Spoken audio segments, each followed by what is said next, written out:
provides that every person has a right to the highest standard of health, that is including the right to healthcare services. And it's aware that is a key determinant of overall health and social economic, while recognizing that Article 210 of our Constitution assigns the national government of the matters of health policy. According to the World Health Organization, mental health disorders, 10% of the global population suffer from at least one mental health at any given point. So it's a concern that these units are not available, or are only available in very few facilities in the 47 constituencies of our country, and thus our patients that are requiring limited or no access completely to these facilities. That access to healthcare facilities would lead to an improved in our country, or quality of life for the people. The house that is through the National of Health to collaborate to develop a policy integrating mental health services, healthcare facilities in our country. This motion, Mishimboko, the Likoni Member of Parliament, the question is set to be this morning. We have also the policy funding for sugarcane farming in the country. This is motion number 24, brought by Matungu Constituency Member of Parliament, that is Honorable Ndo. And commercial sugarcane production in Kenya was introduced dependence with the aim of eliminating dependence on sugar importation, country's transformation in sugar belt and country at large through the agriculture. And the country at large, we are significantly depending on agriculture. That there's a dip in sugarcane production for over 600,000 metric to now 300,000 metric tons. The speaker of today's session has arrived for the session that is expected. Let's listen in.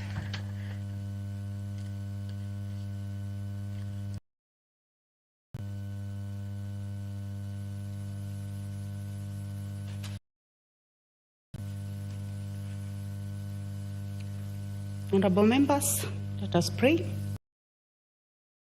Who in your wisdom and goodness have appointed the offices of leaders and parliament, of society and just government of the people. We beseech you to behold with your abundant favor.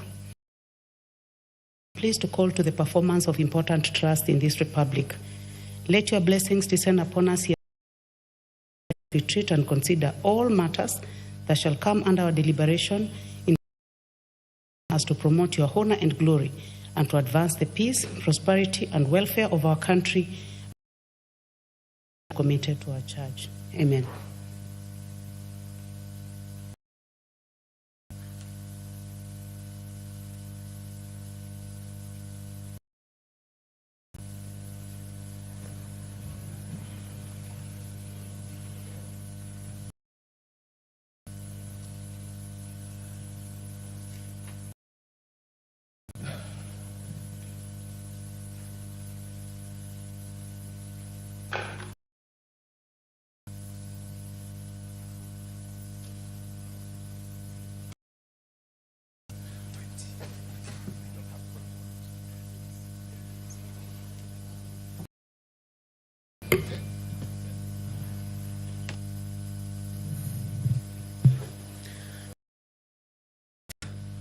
I order that the bell be rung for 10 minutes for the purpose of quorum.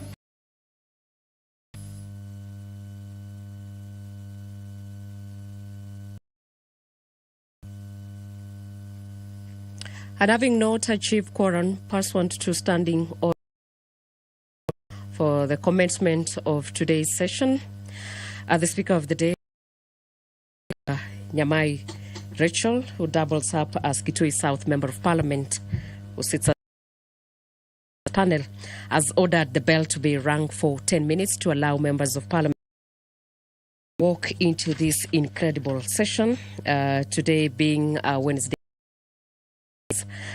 allocated for business that is not sponsored by the majority, minority party, or businesses that is sponsored by a committee.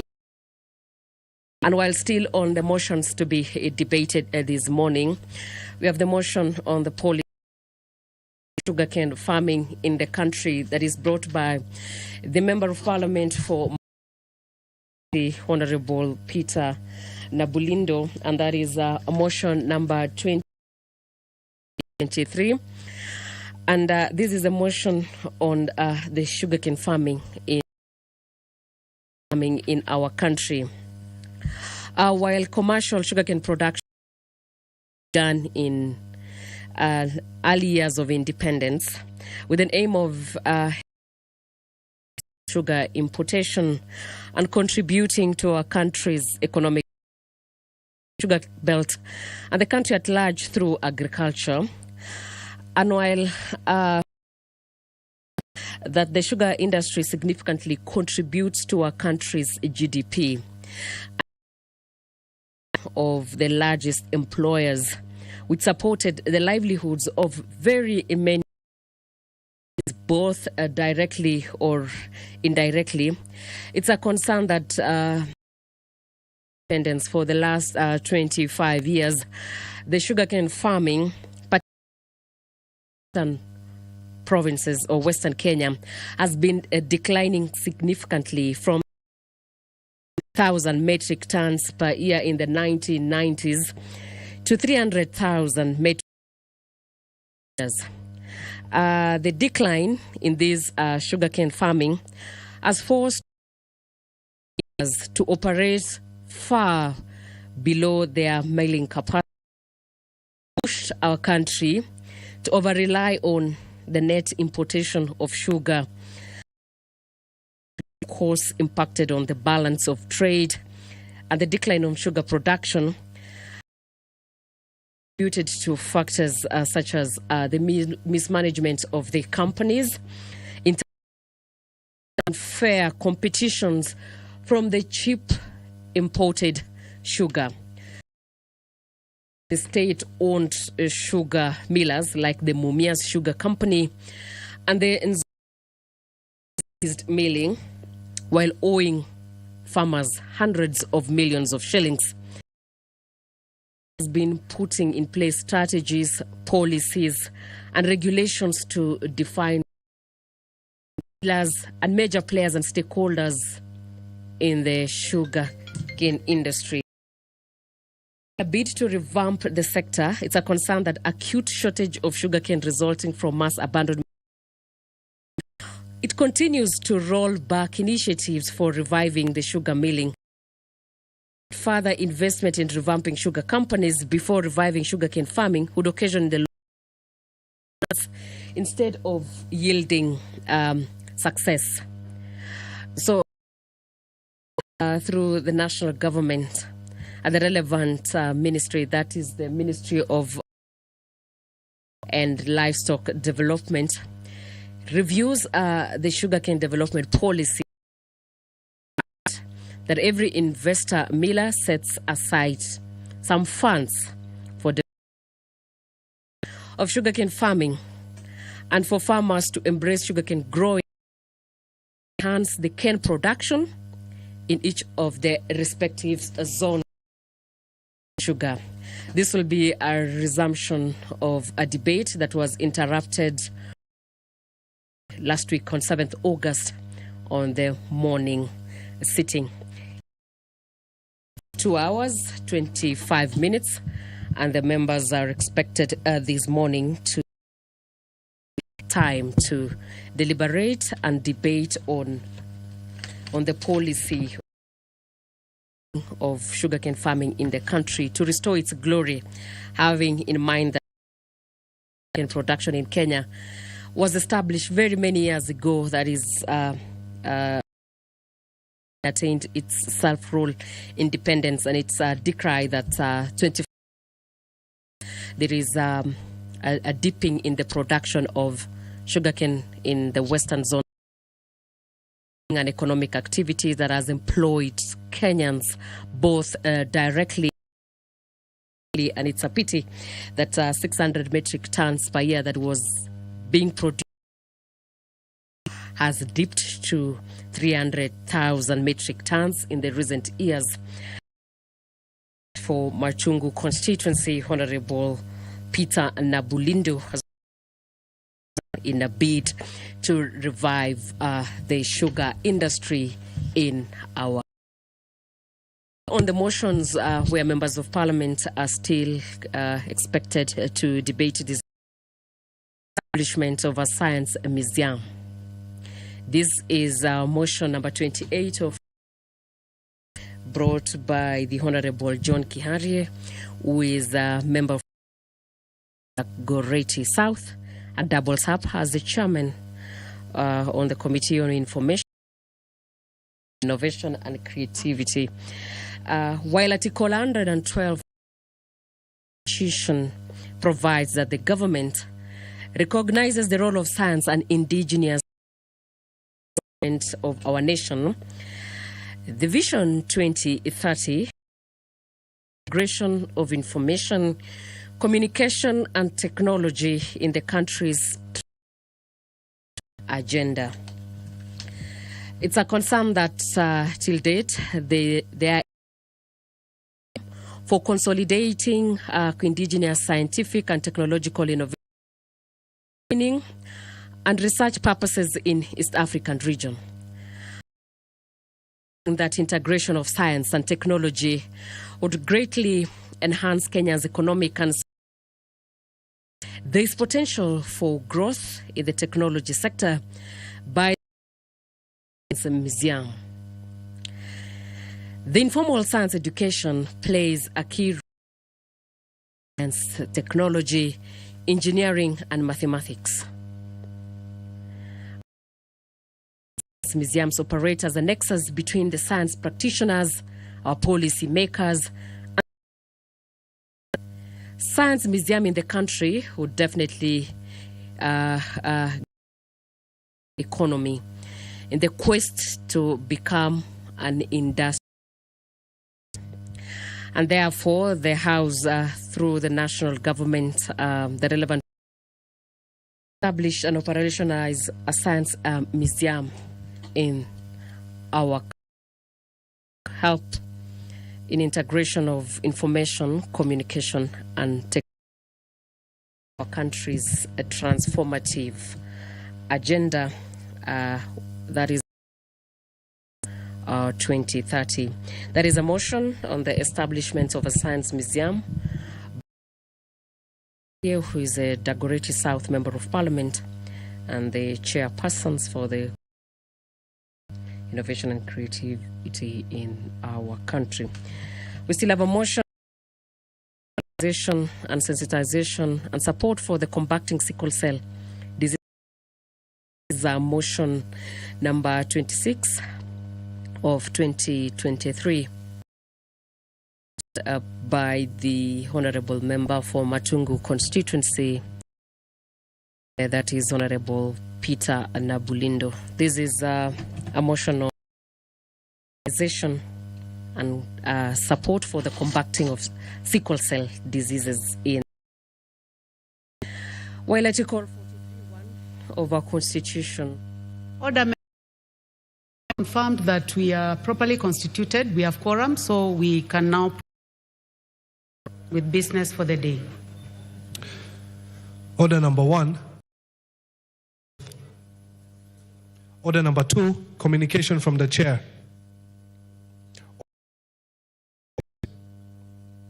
Order number 4, petitions.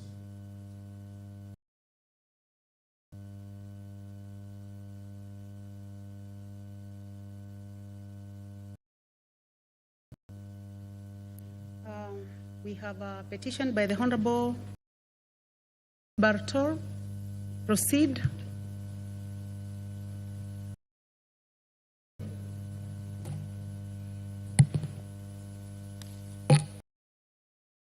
Honorable Speaker, regarding compensation of residents of Crown Land, Stroke 2, Sergoit Holdings, Sergoit Holding. I, the undersigned, on behalf of Groundland LR number 88833, Stroke 2 of Moiben, draw the attention of the House to the following. One, that Groundland 83 Stroke 2, commonly referred to as Sergoit Holding Ground in Moiben constituency, totaling to 1,500 acres, was in of Sergoit community, who used it for grazing, water catchment, and before the land was acquired by the colonial government. Two, that the Sergoit community to allow for establishment of public amenities such as police stations, tree nurseries, among others, against government commitment to compensate them. Three, that while some families received compensation by being given other parcels, many others were left out as the land intended for the compensation was fraudulently acquired by individuals who continue to occupy to date. That in 1992, during the initial land allocation to beneficiaries as compensations, some individuals and entities were allegedly allocated parcels of land irregularly by then provincial administration. That following complaints against the compensation process by the residents, a task force was formed in 2016 to investigate and address the anomalies, which subsequently led to the 3 splinter groups due to internal disagreements. 6, that one of the groups subdivided the land, drew a new map, Sergoit Karuna Block 5, which overlapped with the 1992 allocations, thus causing boundary disputes among the residents. That the Sergoit community and uncompensated landowners formed a committee that actively pursued the matter with the support of the county commissioner, who placed a caveat on any transactions on Crown land until the issues resolved. That out of the 1,500 acres, only 900 acres is occupied by genuine beneficiaries who are also facing displacement after the 2016 subdivision map. About 450 acres was allegedly acquired and inhabited illegally by private developers, while the rest of the 150 acres is a water catchment area, and that the matter presented in this petition is not pending before any tribunal, court of law, or any legal body. Therefore, your humble petitioners pray that the National Assembly, through the Public Petitions Committee, 1, engages the Ministry of Lands and Physical Planning, Public Works, Housing and Urban Development, and the relevant authorities with a view of investigating the alleged irregular land acquisition, illegal compensation process, and other malpractices for Crown land LR number 883/2 in Moiben constituency, Wasingishu. 2, recommends the due compensation of all members of Sergoit community who surrender their parcels of land for public utility. And 3, makes any other recommendation or action it deems fit in addressing the plight of the petitioners. And your petitioners will ever pray. Thank you, Madam Speaker. Thank you, Honorable Bartol. Honorable members, that petition is referred to the Public Petitions Committee. You want to make a comment? Honorable Dr. Pokose, you may. Thank you, Honorable Speaker. Honorable Speaker, I want to support the petition by Honorable Barto on the resettlement of his people of Sergoit. And Honorable Speaker, this issue about the former provincial administration, where they were getting money, and then once they have taken money from individuals, they allocate them money. It's not just in Sergoit, but I think it is something that has happened in areas where we've had issues of settlement. And Madam Speaker, I brought a petition for Jepchoina in my constituency. And up to date, it has not been addressed because in Jepchoina, you have people who have gone in and occupied other people's land where people have been, they have allotment letters, and then somebody comes and lives into that land. And I think the petitions committee needs to consolidate many of that. And we see it not just in Jepchoina and Sergoit, but in all over, especially in other places. We also have serious conmen who are engaged in fraudulent acquisition of people's lands. And I think it is the petitions committee should be able to consolidate and look at some of these petitions. And they even constitute to become historical land injustices. And the Constitution provides that Parliament has the ability to summon anybody. And I think former provincial administrators should not escape from being summoned, appear before the committee, and be, even if possible, they should be held responsible and accountable for the activities which they transacted. Thank you, Madam Speaker.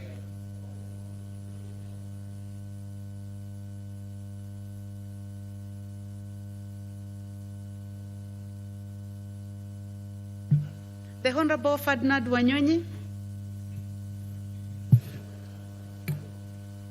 Madam Speaker, I also want to take this opportunity to support this petition. And as just mentioned by Professor here, of course, in Trans Nzoia, we have this problem. And I think it's becoming more critical now, given that some of these people who actually acquired land illegally are bossing around. And there are... Excellence. Barabara ya low volume, umeona vile umetembea iko sawa. Inaendelea karibu kumaliza. Lakini hapa ndani kuna barabara zenye hazikuingizwa. Ukiingia hapo karibu tuliege tuki, kuna barabara inatoka Sameta Junction inaenda paka Ikoba. Kuna ingine nakata hapo katikati inaenda paka Misesi, naitanga Sani Tuntaitabako. Kuna ingine pale from Nyamasege inaenda Ripati inaenda paka Riongoro, kilomita kidogo karibu 20. Na hapa ndani kuna kura kilomita kidogo, Excellence. Nchini Chingecho. Ukiangalia hapa vile tuko hivi, hii stima umenipea maximization ya around 100 people. Lakini hii block inataka 3 phase, inataka stima yenyewe. Hiyo transformer itabaki hapa. Si hatupe transformer nyingine hapa, surrounding nyingine hapa. Ndio sasa hii baki kwa housing.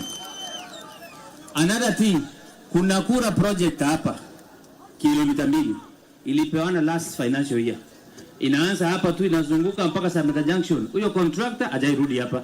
Naomba uongee mambo hayo, alafu akija atuongeze. Ukiangalia huko hiyo ni market, hatuna tamaki zinaendelea kuzunguka hapa ndani. The last one, unaona mahali mshuka umetuwekea SP project ya soko inaanza hapa.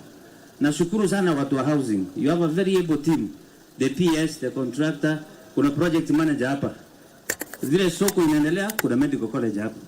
Unajua kuna hostel ulisemanga tukifungua, unakumbuka last time? Paka saa hii 50 million. Naomba. Si atupee medical college. Najaribu kuijenga na CDF. I'm almost done with it. Esa yama ke. Mtoko mwake rambo yamuna tuleta maangiza ambassador. Ulitupeanga ambassador.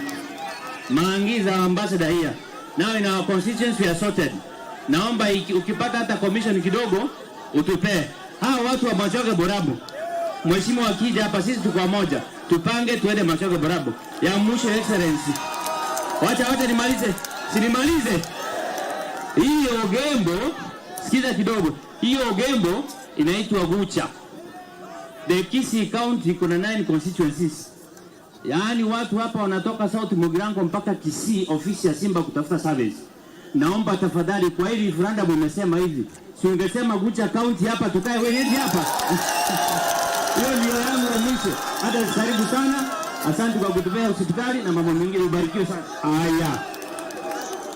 Hiyo daraja mheshimiwa.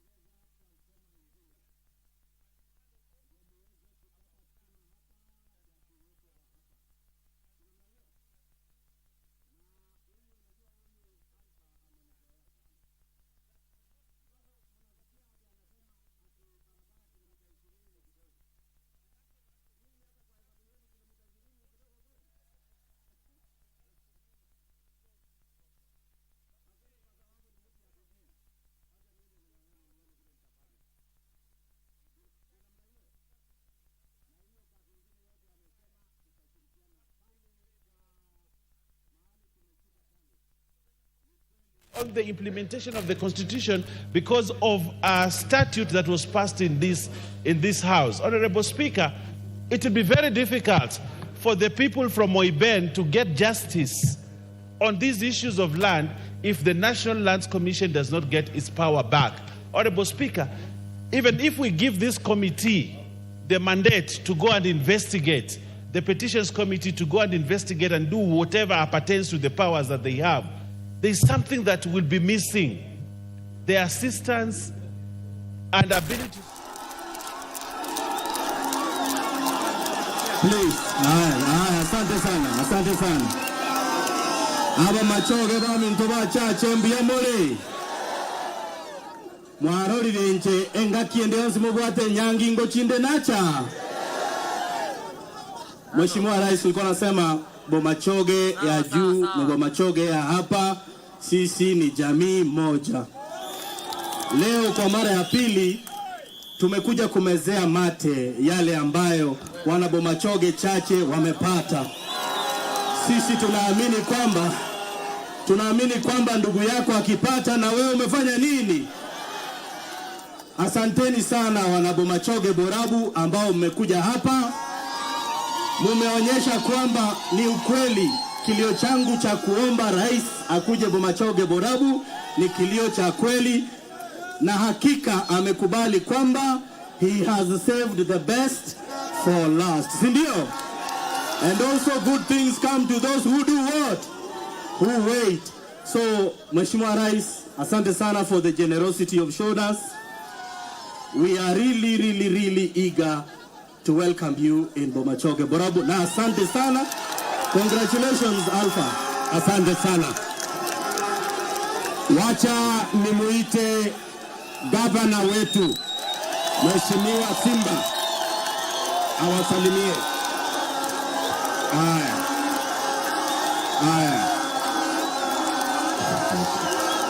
Bomachoge oye. Bomachoge oye. Mbiamole. Mheshimiwa Rais, karibu Bomachoge chache. Bomachoge chache ni one of our constituencies ambayo iko katika eneo la Bomachoge yote mzima. Mheshimiwa Rais, vitu mbili peke yake. Ngoja tu, MC amesalimiwa na rais, ataongea baadaye. Sawa. Haya, Donya ataongea, Usoro ataongea, Jada ataongea, hiyo timu yote. Sawa. Aba Machoge na Omuri. Mogogete. Nikubalie niseme hili, Mheshimiwa Rais, hapa hii hospitali ambayo iko hapa, watu kina mama ambao wanapata watoto kila siku ni 25 in this small town. Kwa hivyo it's a big thing. we have put 100 million to this hospital. You did promise, Your Excellency, that you will give us 200 million. How I wish that this, because again, health is devolved, as it were, tusikuwe na shida, ndiposa tuhakikishe kwamba hiyo hospitali imekuwa isaidie. Na hii ni municipality mpya. Actually hata ile mambo ya kupanga bado ni bodi peke yake imeingia. Kwa hivyo tunahitaji hiyo hospitali ambayo itasaidia watu wetu, inasaidia watu wa South Mugrango, Bobasi, Bomachoge, Borabu, hata Bonchari sometimes. Hata kule Bogere. No, kule inaitwa Jaluoni wanasema Bogere, unajua ni Bogere. Kwa hivyo hii mto, Your Excellency, kama tutaweza pata hii maji, it comes from all the way from Nyamira. Hii kama tutaweza fanya kitu kimoja kama pale China vile wanavyofanya, itaweza leta hii town ikuwe mpya. Hiyo tunaomba. Kitu ya pili, Mheshimiwa, tunashukuru kwa sababu ulikuja hapa juzi ukafungua hii barabara, imemalizika. Iko karibu kumalizika, hizi around 70, Mheshimiwa Alpha. 70% iko karibu kumalizika. Tunashukuru. Lakini mambo ya maji imekuwa kwamba ni shida hapa. Na tunashukuru karibu milioni 200 ambao umepeana kutoka serikali kuu ikuje hapa ihakikishe there is litigation. Kule Bomachoge, Borabu, Your Excellency, we spoke yesterday about Mekubo water project ambayo Mheshimiwa Ongwae yuko hapa, walifuatilia kutoka Austria. Na nataka niseme kwamba hao watu wako tayari, vile uliniambia next week I'll give you the proposal. Mwisho, wacha niulize wananchi watukufu, mnataka tushikane kama wa Kenya tupeleke nchi ya Kenya mbele? Mko tayari? Sasa juzi chama cha ODM kilinipea deputy party leader. Mlifurahia? Sasa nataka nimuulize Mheshimiwa Rais. Mimi nitawaita mkule. Nitaita nyinyi. Mheshimiwa Rais, tunataka tukuombe. Wewe endelea kushikanisha serikali na wale ndugu zetu ambao tumekupea kutoka chama cha ODM. Wale ambao kuna wasiwasi, sisi kama ODM hatujaweka mkataba wote na serikali ya Kenya Kwanza. Lakini tumekubaliana kwamba Mheshimiwa Rais lazima aongoze hii nchi ndiposa isizame. Najua juzi karibu tuanguke zote. Lakini kwa sababu amehakikisha kwamba serikali ameiweka pamoja, ndiposa akachukua akina Mbadi, Joe, Oparanya na mimi pia katika mimi unajua sasa ni gavana, tutashirikiana kwa sababu niko na serikali. Abantu aminto igendo kio mwelio ntage temba sabe mwenzi watu wa Bobasi najua mko hapa kidogo nawasikia. Mheshimiwa Rais atakuja Bobasi vile atakavyokuja kule Bomachoge, Borabu. Kwa hivyo atapokuja yale maendeleo ambayo yamefanyika hapa utapeleka. Mheshimiwa Rais, hii constituency iko na ward 3. Bobasi iko na 9. Ni kubwa, inatoka kule Ujaluoni mpaka Masaini. Lakini uzuri Mheshimiwa Alpha ameuliza hapa, pia Kisii iko na constituency 9. Nyamira iko na 4. Utasikia Alpha akiongea hapa, Osoro akiongea hapa, wanasema Mheshimiwa tupe county. Na mimi nikiondoka hao wangwana wataweza kuwa magavana pande hii baada ya miaka 10. Ama namna gani? Asanteni, Mungu awabariki. Haya. Wacha nichukue nafasi hii niite huyu mama.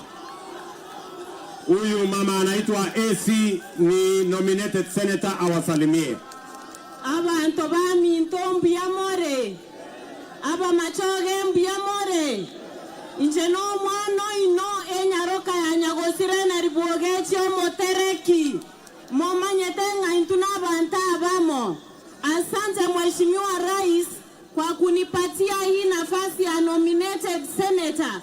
For the first time in history, Bomachoge Borabu imepata nafasi kama hiyo. Na ulitupanga, ninatambua vijana hawa ambao walikuwa wanatubeba kwa wheelbarrow. Asante sana Mheshimiwa Rais. Kitu cha pili, that is the only constituency with a woman MCA. Tunafanya kazi na mjumbe wetu hapa Barongo, amezungumza hapa. So ninawaomba, mumesikia kwamba Mheshimiwa Rais anakuja Bomachoge Borabu, na mutajitokeza kwa wingi ili tufanye kazi hii ya kupanga vijana na akina mama. Mwisho, Mheshimiwa Rais, kuna soko ilifunguliwa, ilikuwa gazetted Mogonga. Hiyo soko imekuwa budgeted 50 million. Tunatarajia kwamba ukija huko, soko hilo litafunguliwa, akina mama waweze kufanya biashara. Ndio kwa sababu tusiolewe pale nje ya Kisii, sisi tutengeneze idadi zetu hapa. Abantu bamindonya saya baseseni. Asante sana. Wacha nimuite mama wetu wa county, anaitwa Donya. Abantu bamindombi amore. Chiswita timbi amore. Aya, tutulie. Your Excellency, karibu sana kwa kuja huko Ogembo. Ile soko iko pale, wamama wanahitaji maji. Kama hakuna maji, hakuna biashara inaendelea. Pia tunataka street lighting. Kuna nini moja TVET iko huko Rioma. Na TVET mingi hapa Kisii hazina stima. So Your Excellency, unaweza imagine usiku wa vulana na wasichana wakichanganyika pahali kuna giza. So tunakuomba kama tunaweza weka street lights, ndio at least wasichana wetu wapate security. Osana kujisuitat.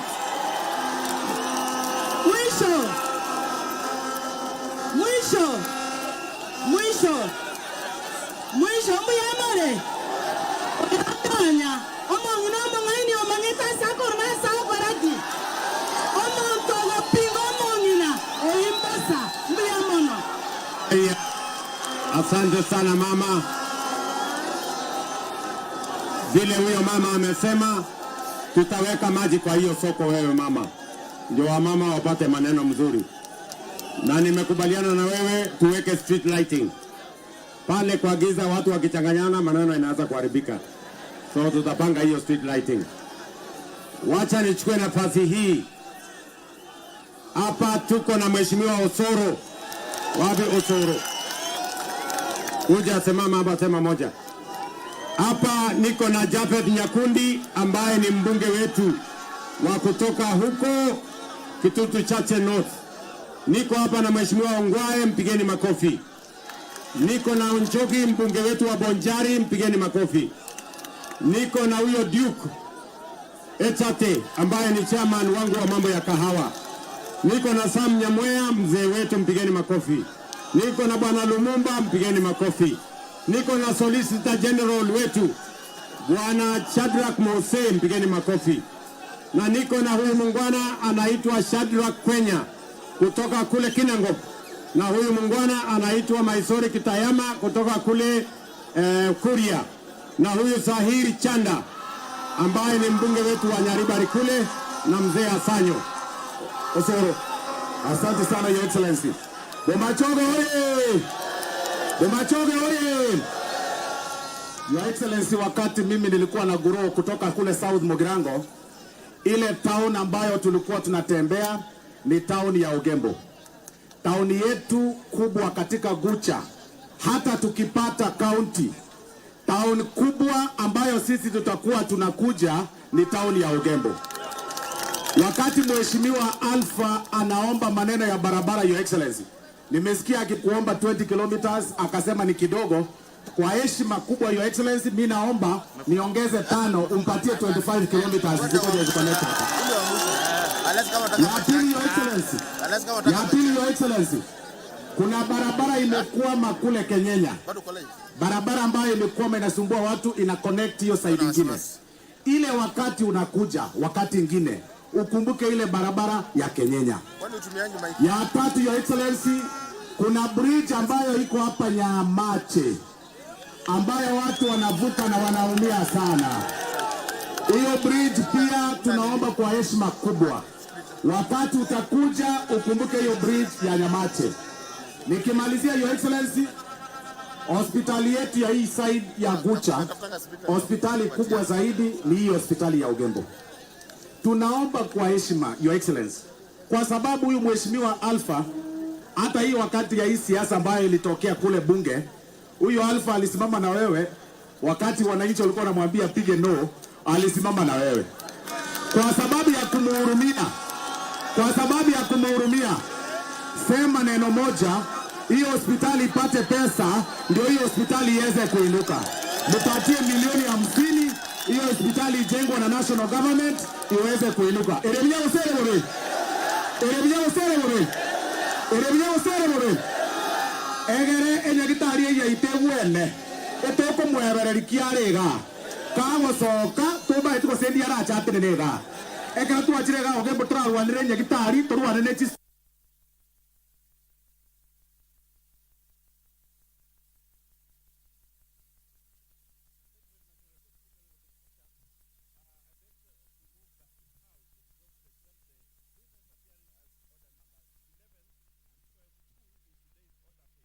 From the provisions of Standing Order 43, being a Wednesday morning, a day allocated for business not sponsored by the majority or minority party or business sponsored by a committee. Honorable Speaker, you know today is Wednesday, and Wednesday morning is usually a time when we debate private members' business.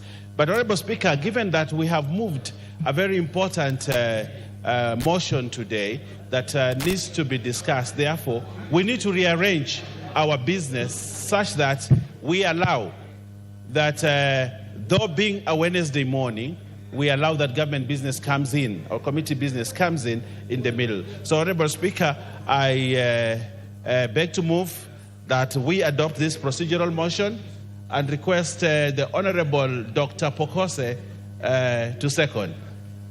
Dr. Pokose, you may proceed to second the motion. Honorable Speaker, I stand to second the motion that of the procedural motion, so that we can be able to dispense with other businesses.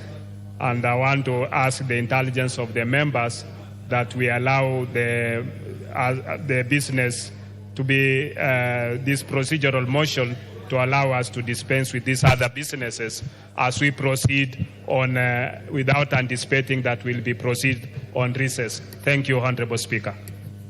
Thank you. I now propose the question that this House resolves to exempt the business appearing as orders number 11 and 12 Roman 2 in today's order paper from the provisions of Standing Order 43, being a Wednesday morning, a day allocated for business not sponsored by the majority or minority party or business sponsored by a committee. Honorable members, may I put the question? Thank you. I now put the question that this House resolves to exempt the business appearing as order numbers 11 and 12 Roman 2 in today's order paper from the provisions of Standing Order 43, being a Wednesday morning, a day allocated for business not sponsored by the majority or minority party or business sponsored by a committee. Will as many as of that opinion say aye? Aye. Will as many as of a contrary opinion say nay? The ayes have it. Next order. Order number 9, motion. Report of the Committee of the Whole House on the Cotton Industry Development Bill, Senate Bill number 5 of 2023. Question to be put. Thank you, honorable members. I now put the question that this House do agree with the report of the Committee of the Whole House on its consideration of the Cotton Industry Development Bill, Senate Bill number 5 of 2023, and seeks leave to sit again. Will as many as of that opinion say aye? Aye. Will as many as of a contrary opinion say nay? The ayes have it. Next order. Order number 10, motion. Policy for the provision of mental health services in all healthcare facilities. Question to be put. Honorable members, I put the question that aware that Article 43(1)(a) of the Constitution provides that every person has a right to the highest attainable standard of health, including the right to health care services. Further, aware that mental health is a key determinant of overall health and socio-economic development. Recognizing the Constitution assigns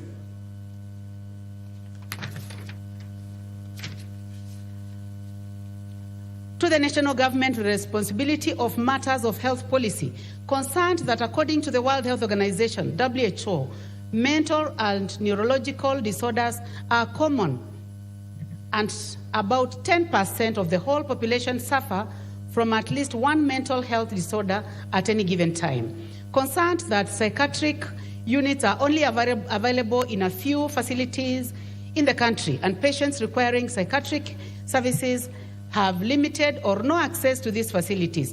Acknowledging that access to healthcare facilities would lead to improved overall health, increased economic productivity, social equity, and improved quality of life for all.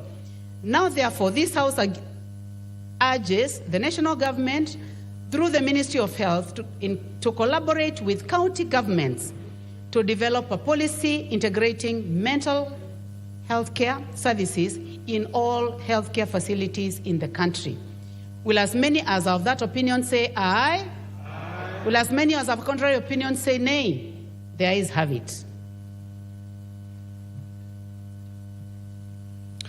Order number 7, questions and statements.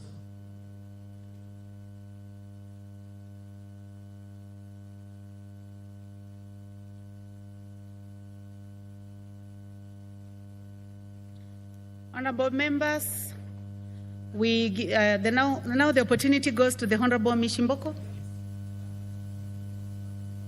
You may proceed, Member for Likoni.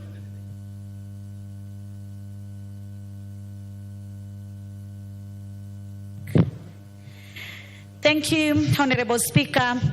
Honorable Speaker, pursuant to the provincial standing order number 44(2)C, I rise to request for a statement from the chairperson of the Departmental Committee on Blue Economy, Water and Irrigation regarding the status on operationalization of Liwatoni Fishery Complex. Honorable Speaker, the Liwatoni Fishery Complex, located in Mombasa County, was initially launched in 2018 and subsequently gazetted as the first fishing port in the country. This landmark project aimed to provide a centralized facility for storage and processing of fish, while also serving as a catalyst for harnessing the country's vast potential in the blue economy sector. Honorable Speaker, the project has faced numerous challenges that have resulted in significant delays to its completion. However, the construction works for the project were recently resumed in 2023 with a renewed focus and two-phase implementation plan.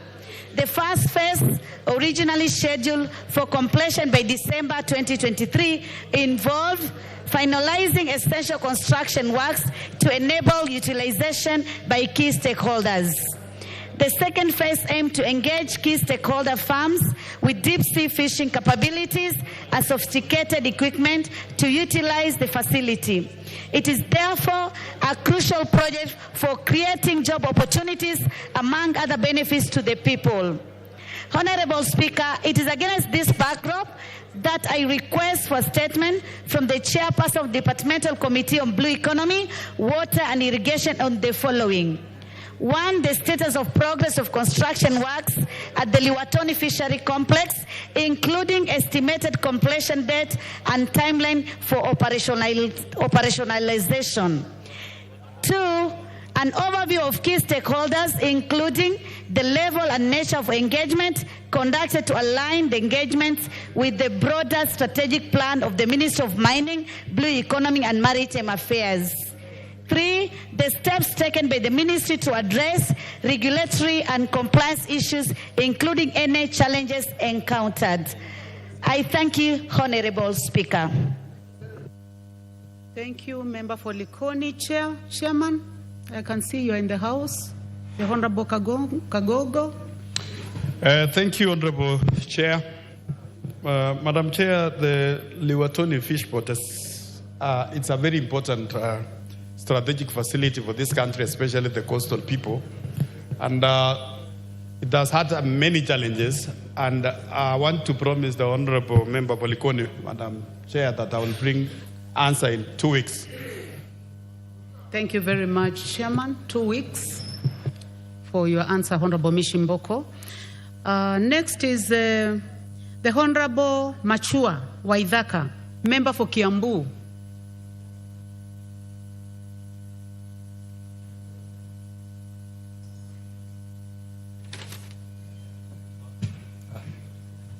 Thank you, Madam Speaker.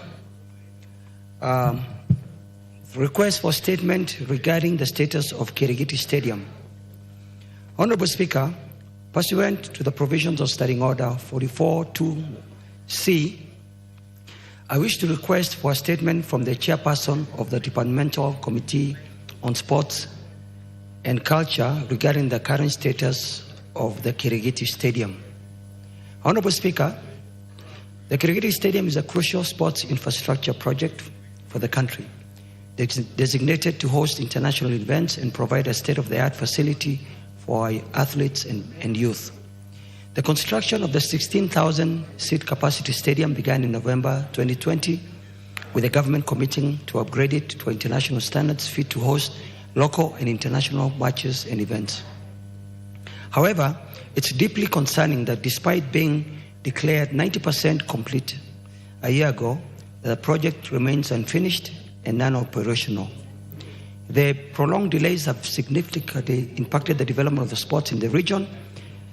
Currently, the stadium is only being used as a venue for national holiday celebrations by the county government, falling short of its intended purpose.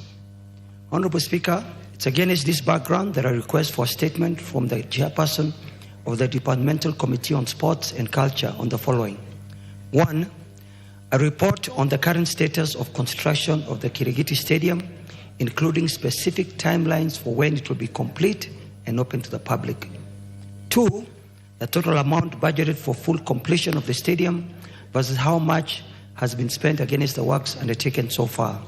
And 3, reasons for the delay in completion of the stadium and steps the government is taking to ensure its full operationalization. Madam Speaker, I would like to also add that the stadium today on the eastern side is being used by the contractor who is still on site as a construction site. The area residents have also started using it as a dumping site. 3, the drainage around the stadium is in pathetic state, and the residents of Kirigiti around the stadium have been complaining about the drainage because the water, when it rains, drains back to the residents of Kirigiti. So these are issues that are affecting the environment around Kirigiti Stadium, and I think that these issues to be looked into, Honorable Speaker. Thank you very much. Thank you, Chair, Committee on Sports. Any member of that committee? Minority Leader, this then goes to you. Majority Leader, this goes to you. Honorable Speaker, I will definitely inform the chairperson. Thank you. Okay. Next order.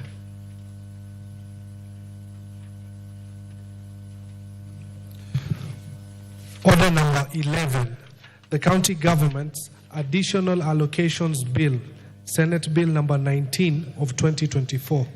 Resumption of debate.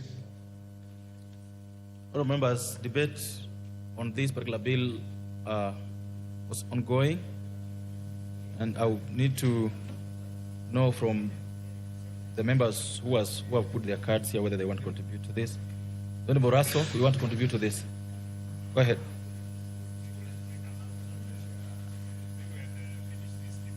Allow him to have a couple of minutes.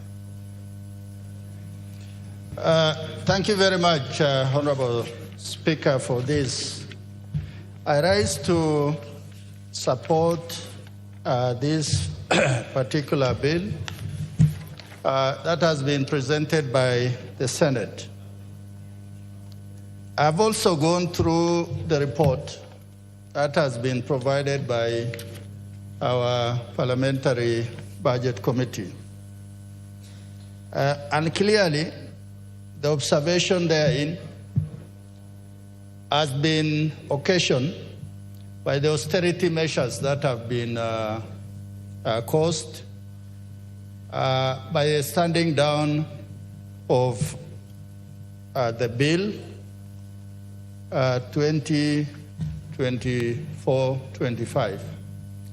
So it simply means there is a big hole in that particular budget, and this has caused the county allocation to be reviewed downwards from 46.6 to 61.9 billion.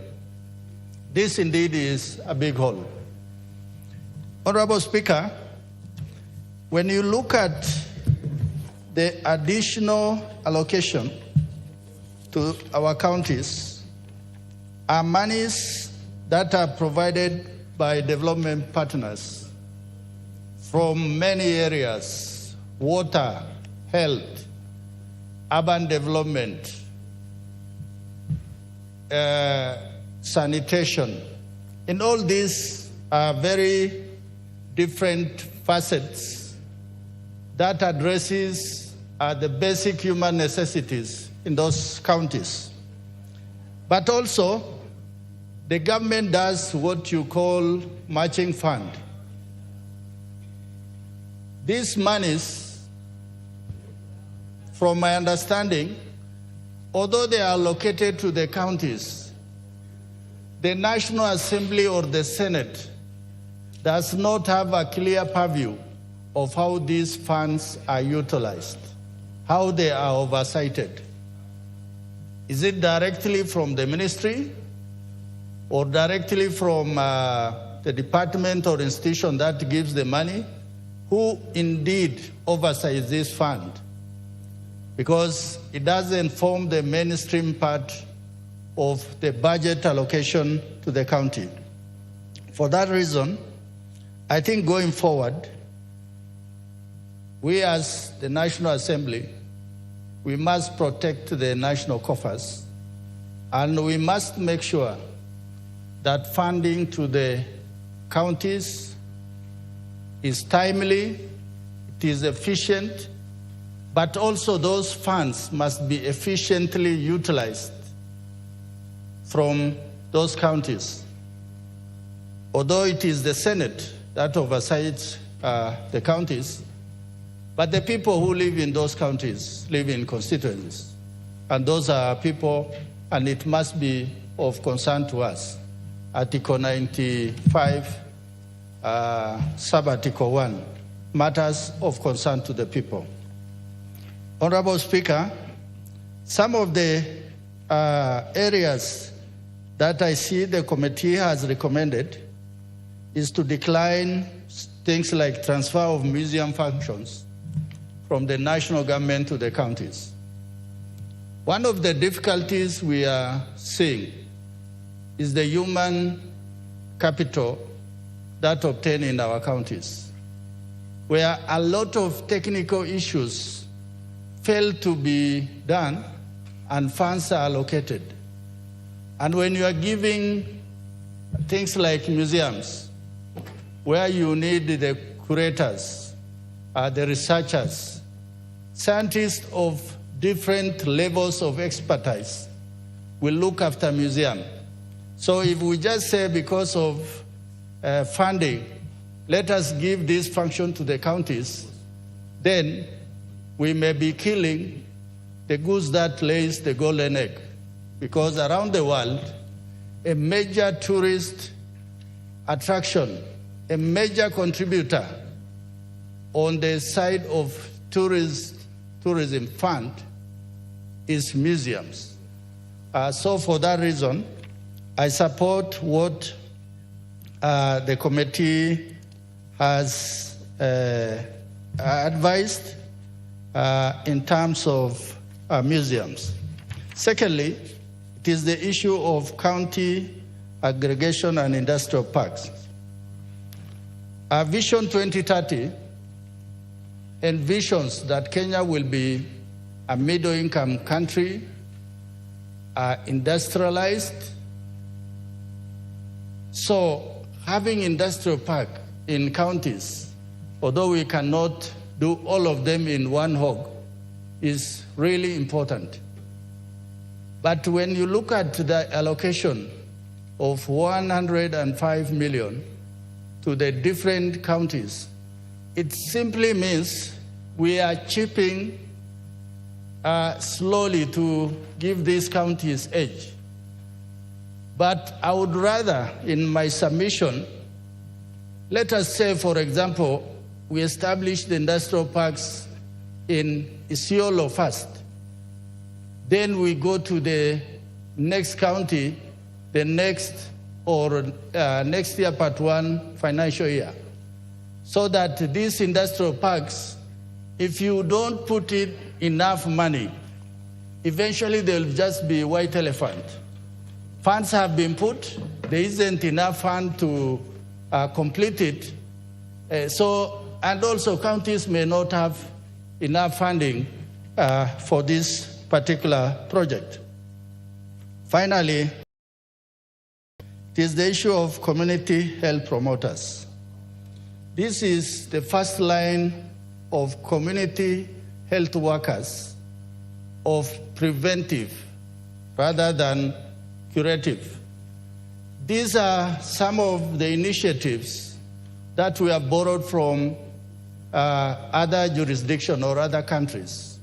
And a good example is Cuba, where the community health promoters are the ones that have a clear view on what are the sort of common elements in the communities, and it is dealt with first line through health, through improving water, through improving health checks. By the time the individual goes for curative, then it simply means that the first line has not worked. And it has been seen that Cuba health system is very well organized, and it is among the best in the world. So for that reason, we must look at financial allocation to the community health promoters. Most probably, with the chipping of allocation to this particular area, then it means we may downsize a lot of youngsters who are working in this area. It is something that we must remain seized so that communities are really not disadvantaged to a great extent. With those many remarks, Honorable Speaker, I beg to support. Thank you. Honorable Pukose.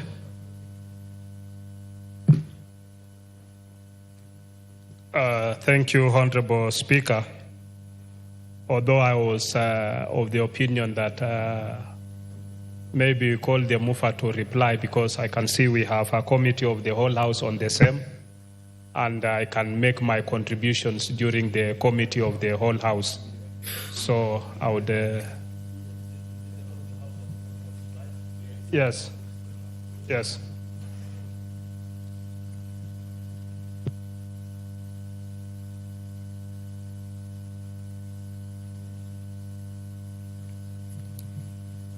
This is your chance to reply to the debate on the bill. Thank you, Honorable Speaker. I arise to reply to the County Government Additional Allocations Bill, Senate Bill number 19 of 2024.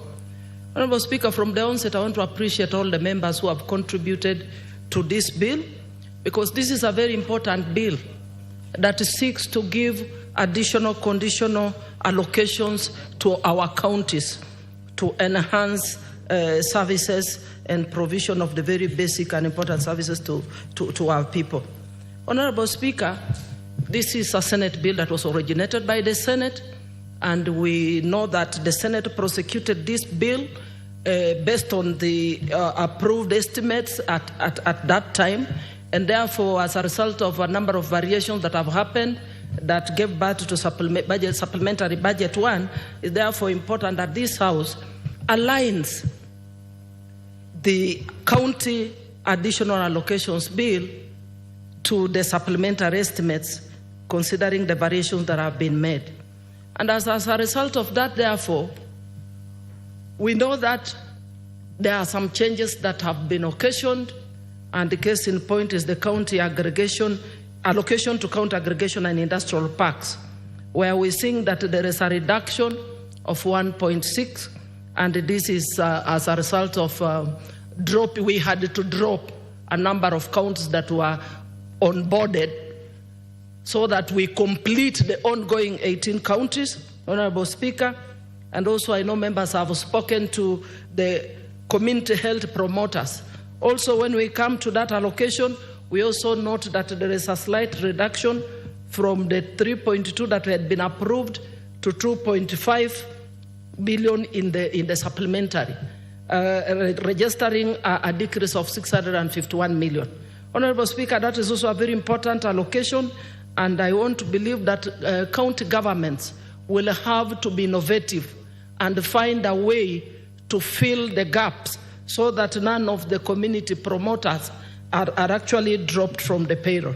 Honorable Speaker, having said this, I just want to mention that the funds that are being allocated to counties as additional conditional grants, some of this money is from the development partners, from loans and grants, and some of this money is from the national government's share of revenue. And therefore, I want to call upon our county governments. I know that from the development partner monies that we've received, that is in the form of loans and grants, some of this money will be going as grants for healthcare services. We know the challenges in our hospitals. Some hospitals still lack very basic equipment, and therefore this money from DANIDA, I want to plead with the county government to ensure that there is efficiency and accountability in the utilization of this money, so that Kenyans can see that there is value for money. There will be allocations towards agricultural value chains. There is allocation towards devolution support. There is even money towards urban support for informal settlements, among others. County governments and all the oversight institutions, we need to make sure there is proper monitoring and evaluation to ensure that there is success in implementation of these monies, so that we can be able to say, yes, this money was received. There is even monies that is supposed to go towards the urban support in terms of even doing our roads, tarmacking our towns within the counties. Let this money be put into proper use so that we can be able to see that this money has gone towards providing basic services and helping Kenyans.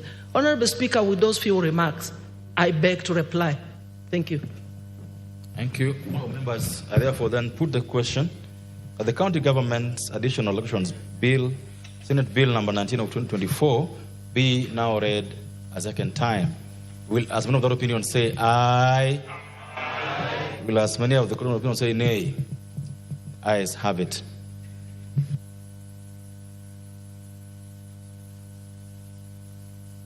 Next order. Order, don't Rebonyekalan et al.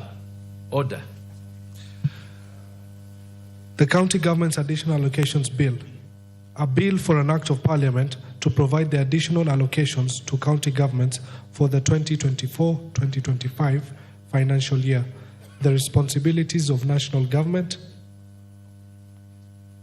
and county governments pursuant to such allocations and for connected purposes. Next order. Order number 12, Committee of the Whole House.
Order, members, we are in the Committee of the Whole House.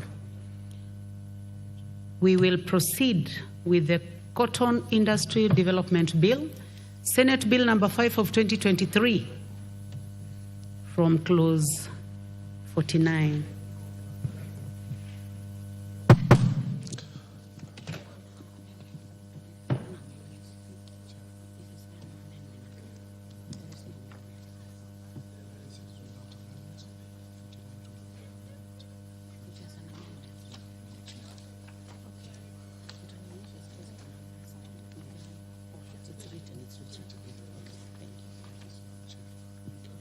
Clause 49. Chairman, I can see you are in the House, Honorable Mutunga. Thank you, Honorable Speaker. Honorable Speaker, Clause 49, I propose that we adopt the Clause 49 as proposed in the order paper, which is basically to correct some type of graphic error.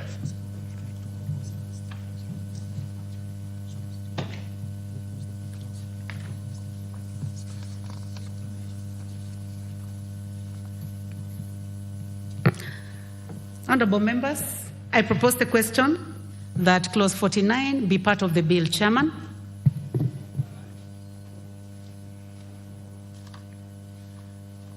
Honorable Chair, clause 49, just the proposal from the committee corrects the spelling of the name Gossypium species. It's written as Gossypium APP. It's supposed to be SPP.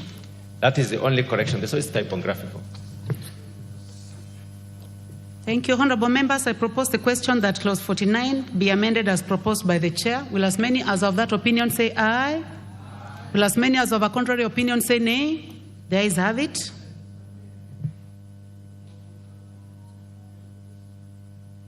I now put the question that clause 49 be amended as proposed by the chairman. Will as many as of that opinion say aye? Will as many as of a contrary opinion say nay? The ayes have it. I now put the question that clause 49 as amended be part of the bill. Will as many as of that opinion say aye? Will as many as of a contrary opinion say nay? The ayes have it. Clauses 50, 51, 52, 53, and 54. Honorable members, there be no amendments. I propose the question that clause 50, 51, 52, 53, and 54 be part of the bill. I now put the question that clause 50, 51, 52, 53, and 54 be part of the bill. Will as many as are of that opinion say aye? Will as many as our contrary opinion say nay? The ayes have it. Clause 55. I propose the question that clause 55 be part of the bill. Chairman. Honorable Chair, clause 55 as wrongful reference of the authority instead of the board. So we substitute the word authority with the board as specified in the order paper. That is the committee's recommendation. Honorable members, I propose the question that clause 55 be amended as proposed by the chairman. Any interest in this, please go to intervention.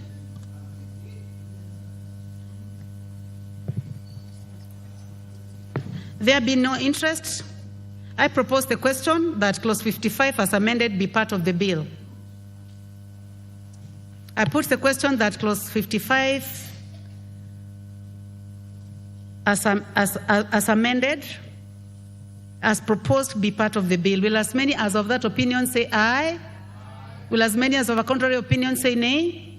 The ayes have it. I now put the question that clause 55 as amended be part of the bill. Will as many as of that opinion say aye?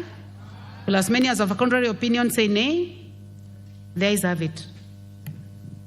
Clause 56. I propose the question that clause 56 be part of the bill. Chairman. There is no amendment, honorable member, so I put the question that clause 56 be part of the bill. Will as many as of that opinion say aye? Will as many as of a contrary opinion say nay? The ayes have it. New Part 5A. New Clause 43A.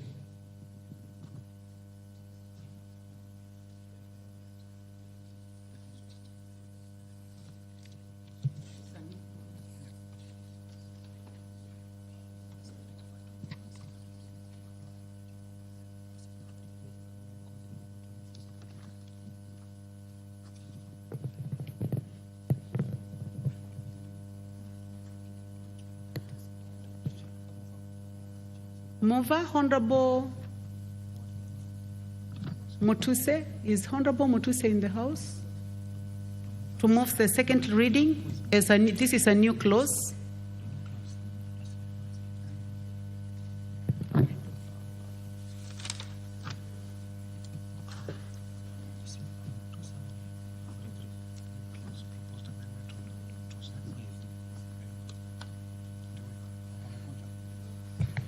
Honorable Mutuse, make your way in.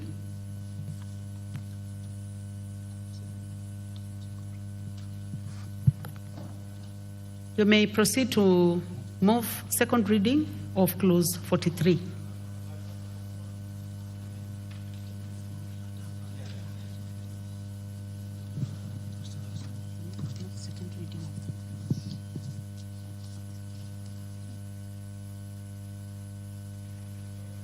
Madam Speaker, I move that clause 39 be read a second time.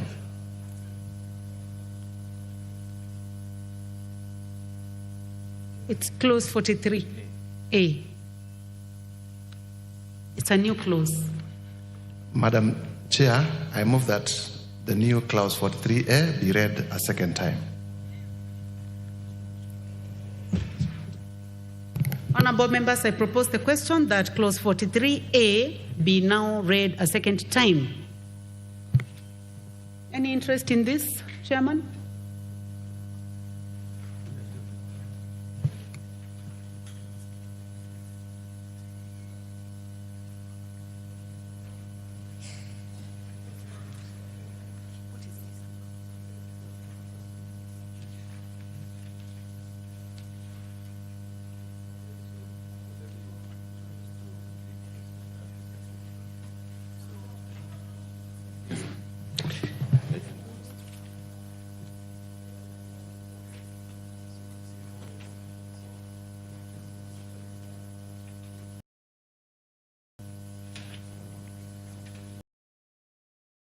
We would like to give you time so that what this clause 43 is all about.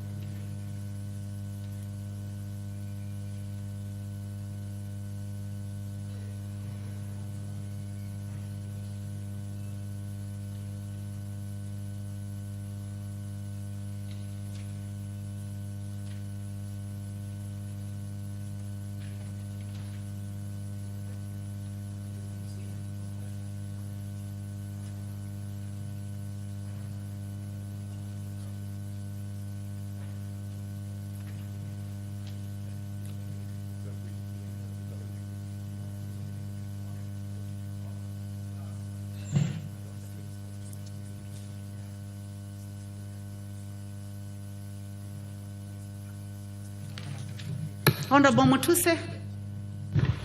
Madam Chair, the new clause 43A was intended to establish the Cotton Arbitration Tribunal that will be able to sort out disputes arising within the cotton sector. However, after consultations with the chair of the Agriculture Committee, we agreed to drop it because there is a new move to consolidate all the tribunals and bring them under one armpit, under one law, which is now pending before Parliament. And for that reason, I am persuaded to drop the amendment that I had proposed. Thank you, Madam Chair. Thank you very much. Honorable Mutuse, I would like to ask whether it is the whole new part, that is from 43A all the way to 43H. Do you drop all that? Yes, we are dropping the entire 43A to 43H that speaks to the matter of the Cotton Arbitration Tribunal. Thank you.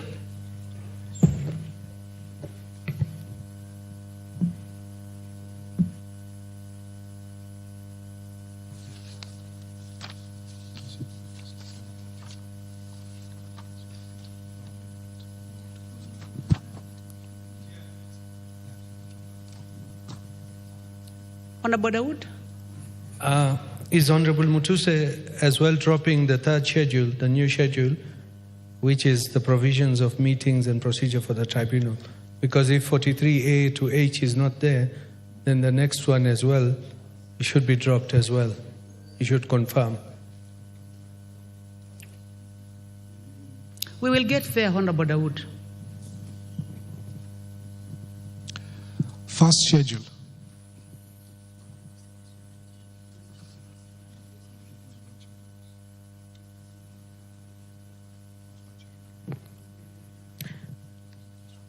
I propose the question that the first schedule be part of the bill.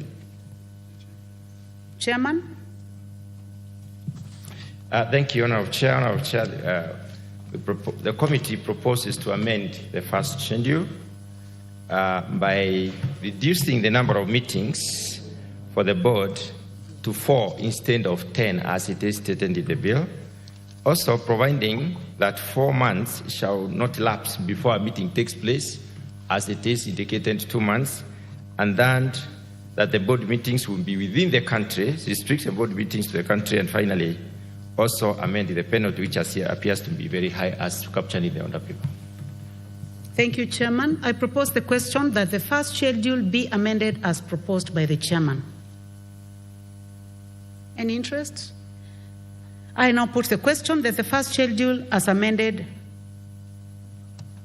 be amended as proposed by the Chairman. Will as many as have that opinion say aye? Will as many as have a contrary opinion say nay? The ayes have it. I now put the question that the first schedule as amended be part of the bill. Will as many as have that opinion say aye? Will as many as have a contrary opinion say nay? The ayes have it. Second schedule. I propose the question that the second schedule be part of the bill. There be no amendment. I put the question that the second schedule be part of the bill. Will as many as of that opinion say aye? Will as many as of a contrary opinion say nay? The ayes have it. New schedule. New schedule. Honorable Mutuse, you may now proceed.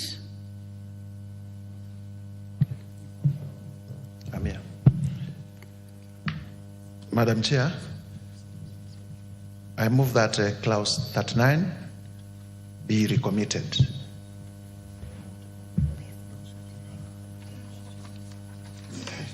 Oh, okay. Sorry.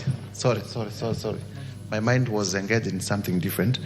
We, as you realize, and from Honorable Dawood's comment earlier, the schedule, third schedule, speaks to the amendment that we are proposing under the new clause 43A, and without clause 43A would be hanging, and therefore we move that it also be dropped. Thank you very much, Honorable Mutuse. I think we now go back to the question which was raised by the Honorable Dawood. Are you dropping this one as well?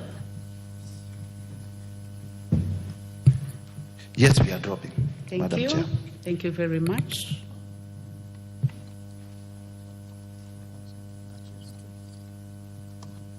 Clause 2. I propose the question that clause 2 be part of the bill. Chairman? Honourable Chair, we propose some definitions. Some ones have been used in the bill, but they have not been defined.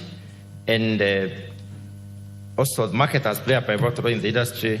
It's therefore important to include the definition for the marketers. So I propose that we adopt the committee recommendations on the definitions as captured in the order paper.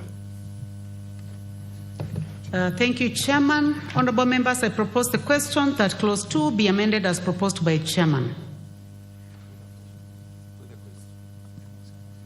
Honorable members, I proceed to put the question that clause 2 be amended as proposed by the chairman. Will as many as have that opinion say aye? Will as many as have a contrary opinion say nay? The ayes have it. I now put the question that clause 2 be as amended be part of the bill. Will as many as have that opinion say aye? Will as many as have a contrary opinion say nay? The ayes have it. Long title. Honorable members, I propose the question that the long title be part of the bill. I propose the question that the long title be the title of the bill. Chairman? Honorable Chair, the long title as captured in the bill misses the function of regulation. So the committee proposes that the function of regulation is integrated in the title, and therefore the amendment as captured in the order paper. Thank you, honorable members. I propose the question that the long title as amended be amended as proposed by the chairman. I don't see interest in this, so I now put the question that the long title be amended as proposed by the chairman. Will as many as of that opinion say aye? Will as many as of a contrary opinion say nay? The ayes have it. I now put the question that the long title as amended be part of the bill. Will as many as of that opinion say aye? Will as many as of a contrary opinion say nay? The ayes have it. Title. Honorable members, I propose the question that the title be the title of the bill. I now put the question that the title be the title of the bill. Will as many as are of that opinion say aye? Will as many as of a contrary opinion say nay? The ayes have it. Clause 1. I propose the question that clause 1 be part of the bill. There be no amendment. I put the question that clause 1 be part of the bill. Will as many as are of that opinion say aye? Will as many as of a contrary opinion say nay? The ayes have it.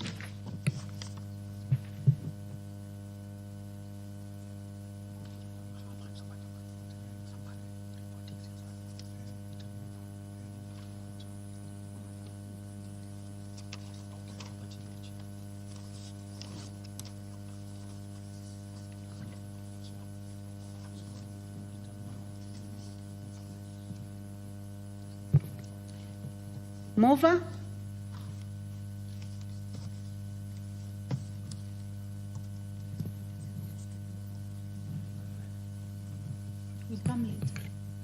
We'll come later to 39. Honorable Chairperson, I beg to move that the committee do report to the House its consideration of the Cotton Industry Development Bill, Senate Bill number 5 of 2023, and its approval thereof with amendments. Thank you, honorable members. I now put the question, which is that the committee do agree to the House its consideration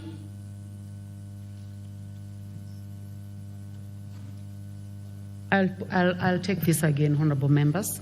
Honorable members, I put the question, which is that the committee do report to the House its consideration of the Cotton Industry Development Bill, Senate Bill number 5 of 2023, and its approval with amendments. Will as many as of that opinion say aye?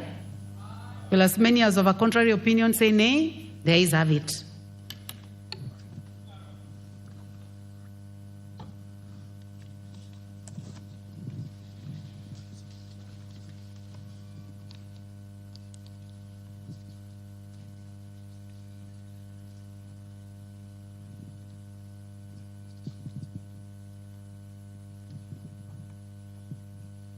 Mr. Speaker.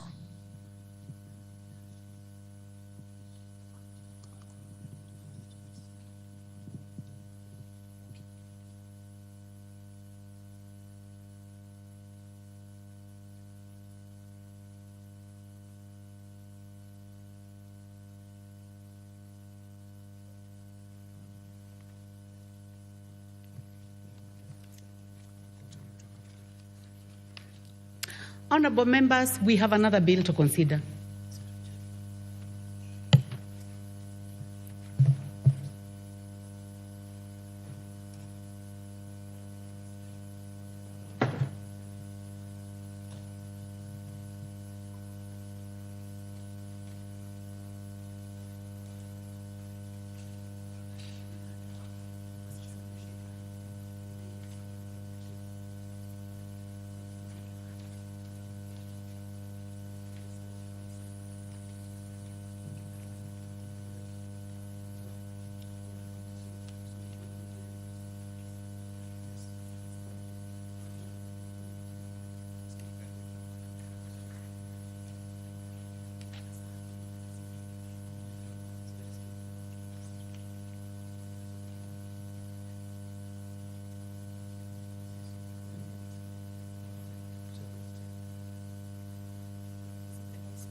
Honorable members, we are now considering the county allocation,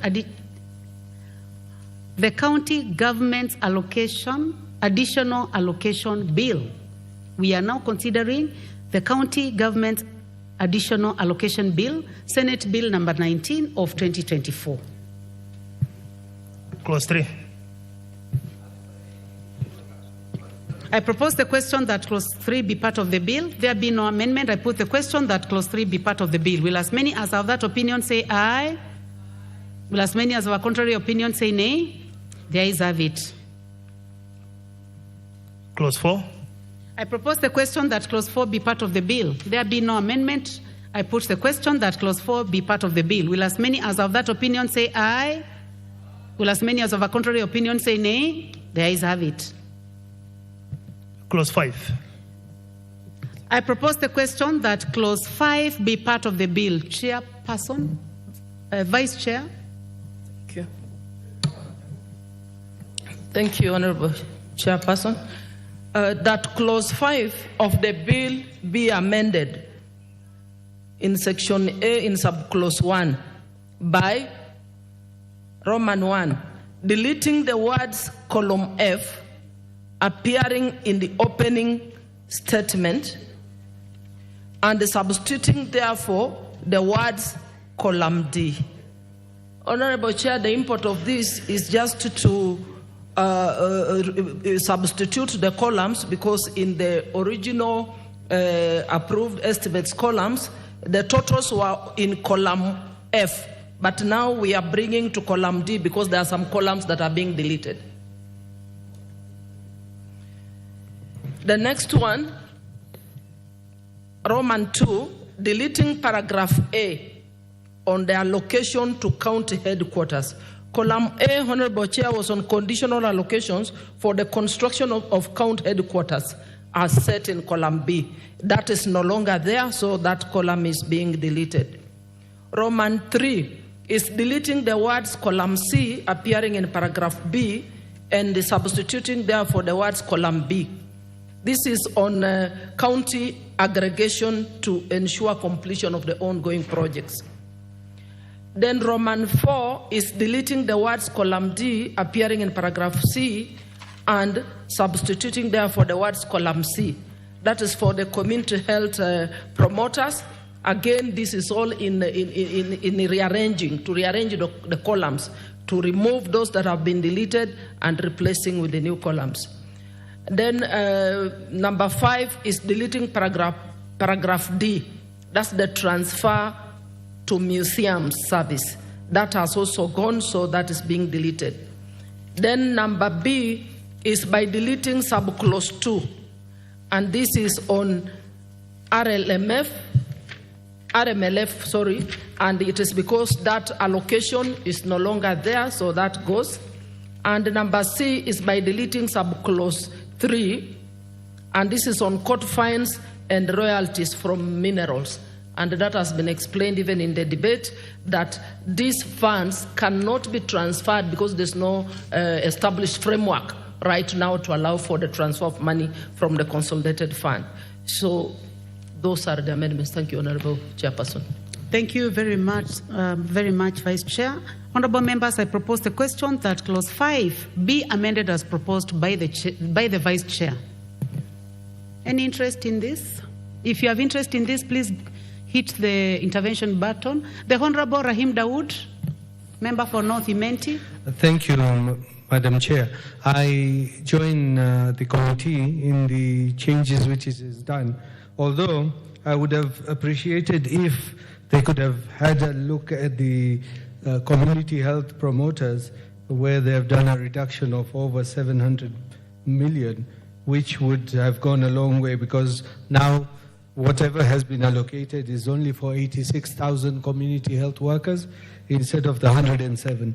But the good thing is they have removed the RMLF, which was about 10.5 billion, because that was what the constituencies normally do, and the counties we did not need this money.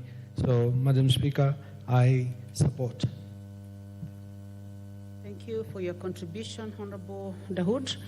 Honorable members, I don't see any other interest in this, so I will now proceed to put the question. So I put the question that clause 5 be amended as proposed by the Vice Chair. Will as many as of that opinion say aye? Will as many as of a contrary opinion say nay? The ayes have it.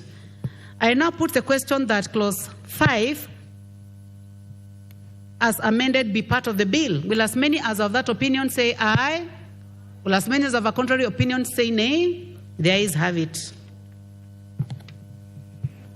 Clauses 6, 7, and 8. I propose the question that clause 6, 7, and 8 be part of the bill. There have been that clause 6, 7, and 8 be part of the bill. Will as many as of that opinion say aye? Will as many as of a contrary opinion say nay? The ayes have it. First schedule.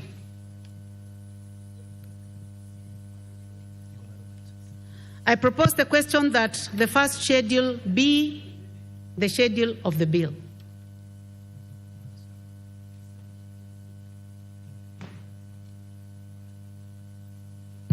Honorable Vice Chair, you have an amendment on this.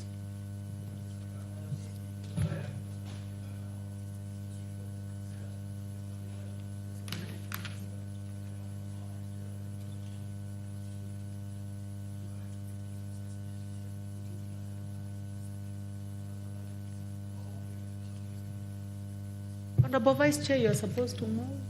You may approach the table.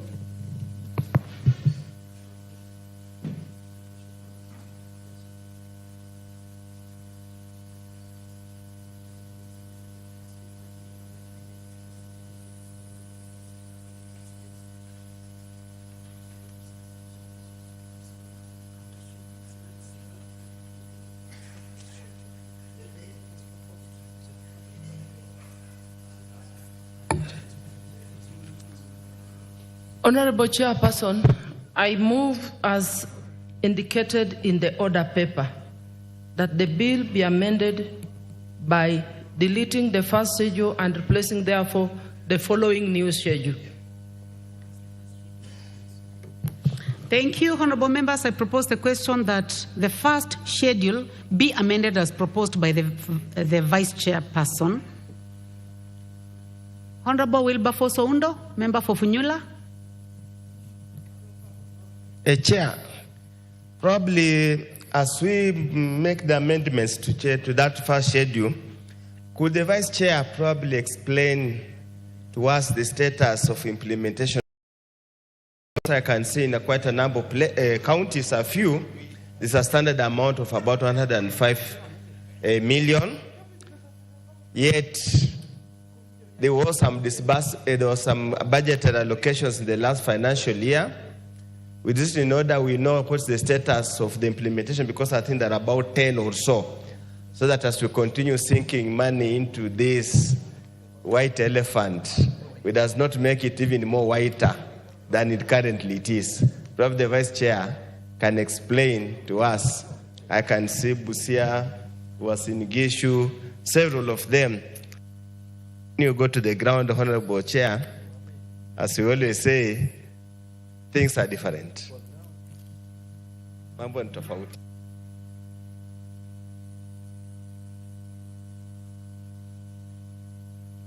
Honorable Chairperson, if you look at the first schedule, there is an indication in the figures given for the amounts that each county is going to benefit. And to inform the member, Busia County is getting 105.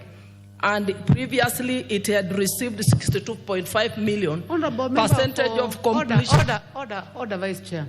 You know, you have asked the Vice Chair a very important question. So please, I wanted you to just be attentive to her. I do not want to say what you were doing when she was speaking. So please be attentive to the Vice Chair. I was just informing the member by giving him an example of his own county, which is Busia County. There is an allocation of 105 million.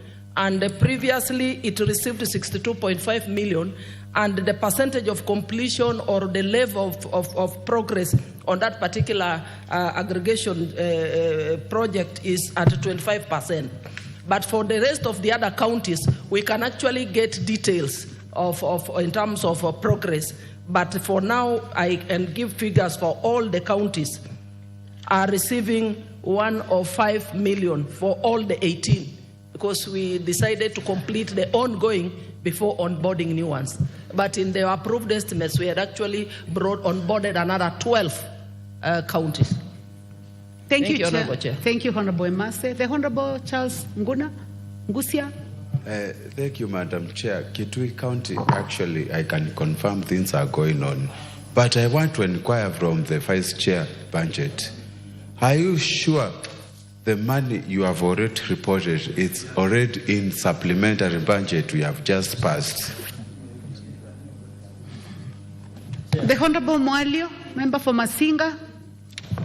Chair, I'm also concerned about the CAIPs because the level of development and my level of construction is wanting. You find that I know of account that have sunk 150 million only perimeter wall only, and they have not even started the construction of the real building.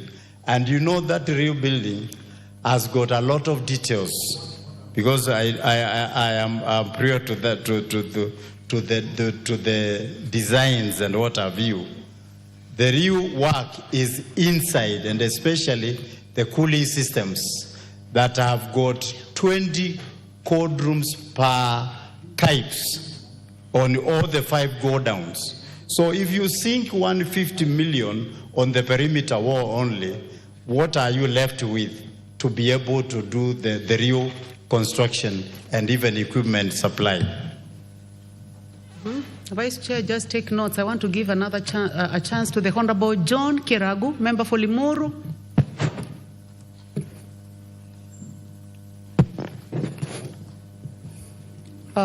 Looks like that mic is not working. It's come to me. Can I contribute? No, the chance still belongs to the Honorable Kiragu. We'll find a mic for him.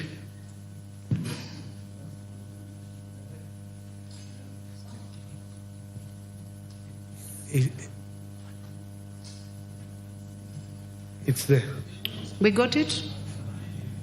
I still want to contribute. Thank you, Madam Chair. I think my colleagues have already mentioned what I wanted to point out. But on this aggregation industrial parks, my major concern is, of course, having them completed and making sure that when completed, they will not be idle, that there will be an action plan to make sure that they get working. One of the biggest problems we may have is that sometimes we are not fair, we are not transparent as to how we engage the public. So, Madam Chair, we know that even markets around the country have been completed, and you find, though completed, they have not been actually been put into operation. So I support, but I pray that when we are doing these projects, that we have a parallel program to make sure that when completed, they will get into service as intended. Thank you. Thank you, the Honorable Dawood. Thank you, Madam Speaker. Madam Speaker, Honorable Oundo said he has heard about this county aggregation and industrial parks, but he's not seen anything. I welcome him to Meru to come and see the county aggregation which was launched by His Excellency the President, and it's working very well. But Madam Speaker, in future, the Budget Committee could even think, because if it is established in Meru County, it's in one constituency, it would be prudent if we can get in each and every constituency which can do a lot for the agriculture. Thank you, Madam Speaker. Thank you, Chairman Agriculture.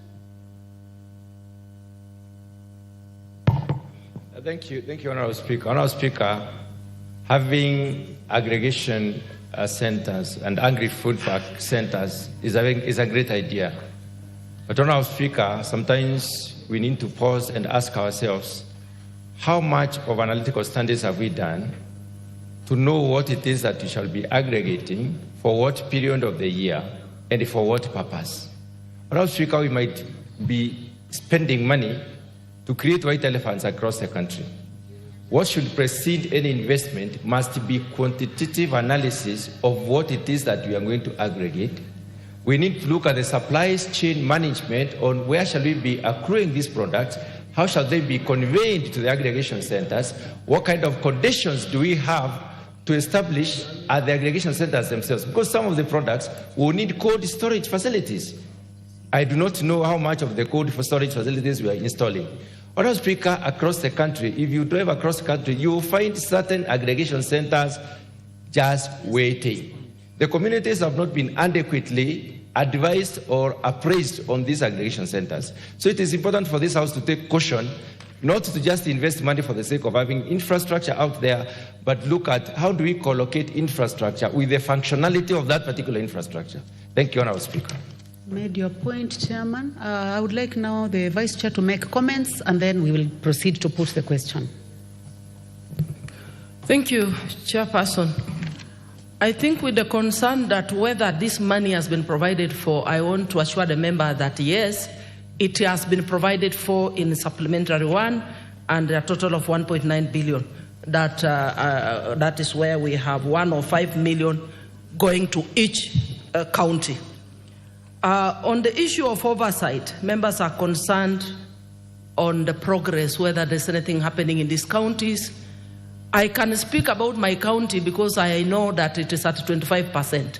And I've just responded to Honorable Nguna that as the budget committee under our implementation and review process, we will be able to obtain, and we've even discussed about this as a committee, that we shall be visiting these projects in every county as an oversight committee in this House. And I think also in my reply to the motion, I said monitoring and evaluation is very critical, that all oversight institutions must play a role so that we ensure there is a successful implementation of these projects. And on the issue of preparedness, yes, it is also a concern. And even in the committee, we raised it up. In fact, some members were saying some of these aggregation centers have been built in very remote areas. But it is a good thing that they have been built in those remote areas so that we can take development down into those very remote areas. Water should be able to follow that aggregation center. Electricity, roads. So it's up to national government together with the county government to ensure that we have provided accessibility to these aggregation centers, and that the members of the public have been informed or engaged so that they begin to participate, to ensure that they are aware of what needs to be aggregated, to ensure that we establish the value chain. Thank you. Thank you. And to finish, Honorable Speaker, I think I want to leave there. Thank you. Thank you very much. Honorable members, this is the committee of the whole House. I will discourage debate. And because she has made comments on the matters that you raised, I'll now proceed to propose the question. I propose the question that the first schedule be amended as proposed by the Vice Chairperson. I now put the question. Will as many as have that opinion say aye? Will as many as have a contrary opinion say nay? The ayes have it. I now put the question that the first schedule as amended be part of the bill. Will as many as have that opinion say aye? Will as many as have a contrary opinion say nay? The ayes have it. Second schedule.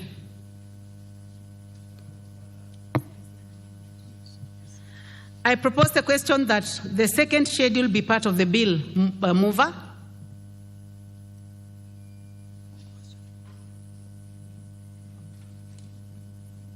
Honorable Emase?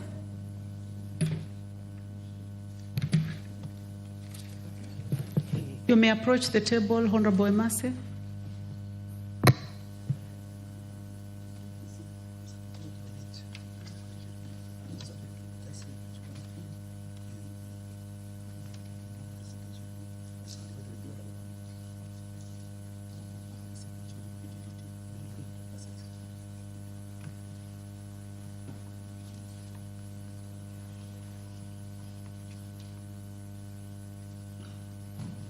Honorable Emase. I move that the bill be amended by deleting the second schedule. Thank you, honorable members. I propose the question that the second schedule be amended as proposed by. Honorable members, I propose the question that the second schedule be deleted.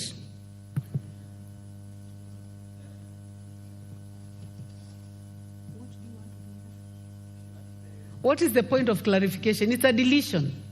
So there is nothing to clarify. Yeah, Chair, I totally agree. There's nothing to clarify for those of us who are aware of the legislative making process. Is it possible that the Vice Chair can tell the people of Kenya what is it exactly being deleted? Because they will be interested to know what has been deleted, what is the second schedule and what is it being deleted for posterity reasons, so that when you go outside and they ask, a second schedule ndio nini when you are deleting? Can you just tell us what it contains? It's very simple. Half a second should be done. Vice Chairperson.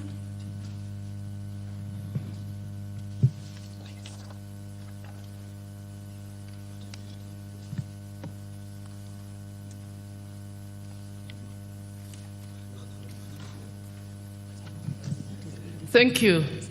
What is being deleted in the second schedule is the original allocation that had been proposed to go to counties that were to benefit from the earlier allocations before the variations, so that now we can adopt the amended figure. Thank you. Thank you. Honorable Member, aware this is as a result of the fact that the finance bill did not pass. So let us proceed. I now put the question that the second schedule be deleted. Will as many as of that opinion say aye? Will as many as of a contrary opinion say nay? The ayes have it.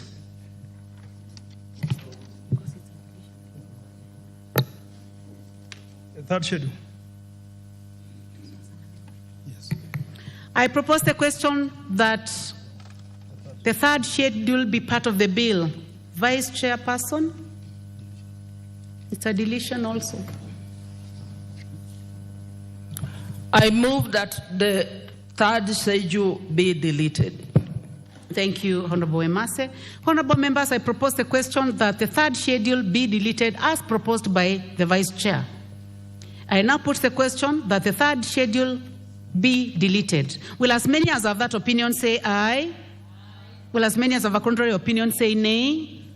The ayes have it. Fourth schedule.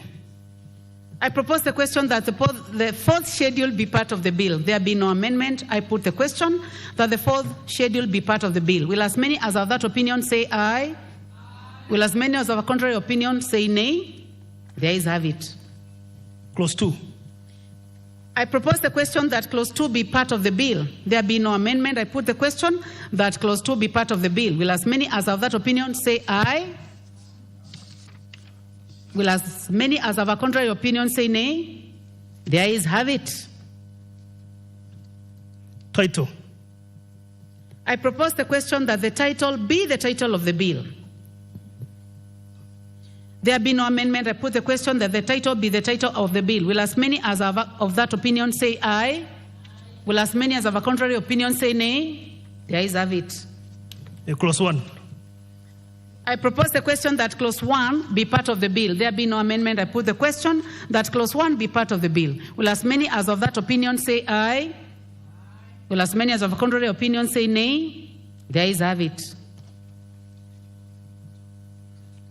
I'd like now to call upon the mover to move reporting. Honorable Mary Emase. Honorable Chairperson, I beg to move that the committee do report to the House its consideration of the county government's additional allocations bill, Senate Bill number 19 of 2024, and its approval thereof with amendments. Thank you, Vice Chairperson. Honorable members, I now put the question, which is that the committee do report to the House its consideration of the county government additional Allocation Bill, Senate Bill number 19 of 2024, and its approval with amendments. Will as many as of that opinion say aye? Will as many as our contrary opinion say nay? The ayes have it. Honorable members, Mr. Speaker.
We will start with the Cotton Industry Development Bill, Senate Bill number 5 of 2023. Chairperson. Thank you, Honorable Speaker. Honorable Speaker, I beg to report that the Committee of the Whole House has considered the Cotton Industry Development Bill, Senate Bill number 5 of 2023, and its approval thereof with amendments. Thank you. The mover to move agreement with the report.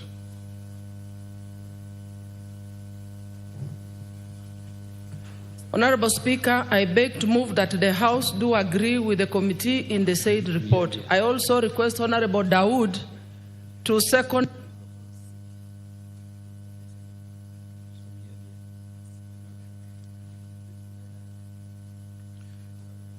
Honorable Dawood appears not to be in the house, must have stepped. Oh, Honorable Dawood is somewhere at the rear. Honorable Dawood, second. Honorable Speaker, I am very much in the house and I wish to second. Yeah, honorable members, I propose the question that the House do agree with the committee in the said report.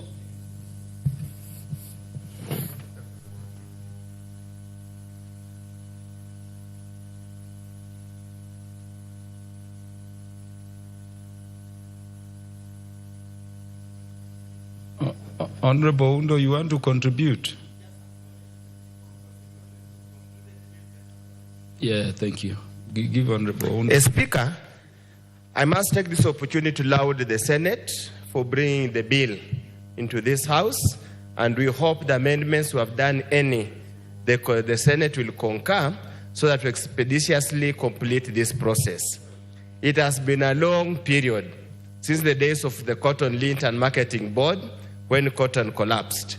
We, the MPs from Busia, have done our very best to revive cotton growing, and as I say now, it's only Busia that already has a public-funded ginnery, and the second one is being funded in Pavi in Kwale.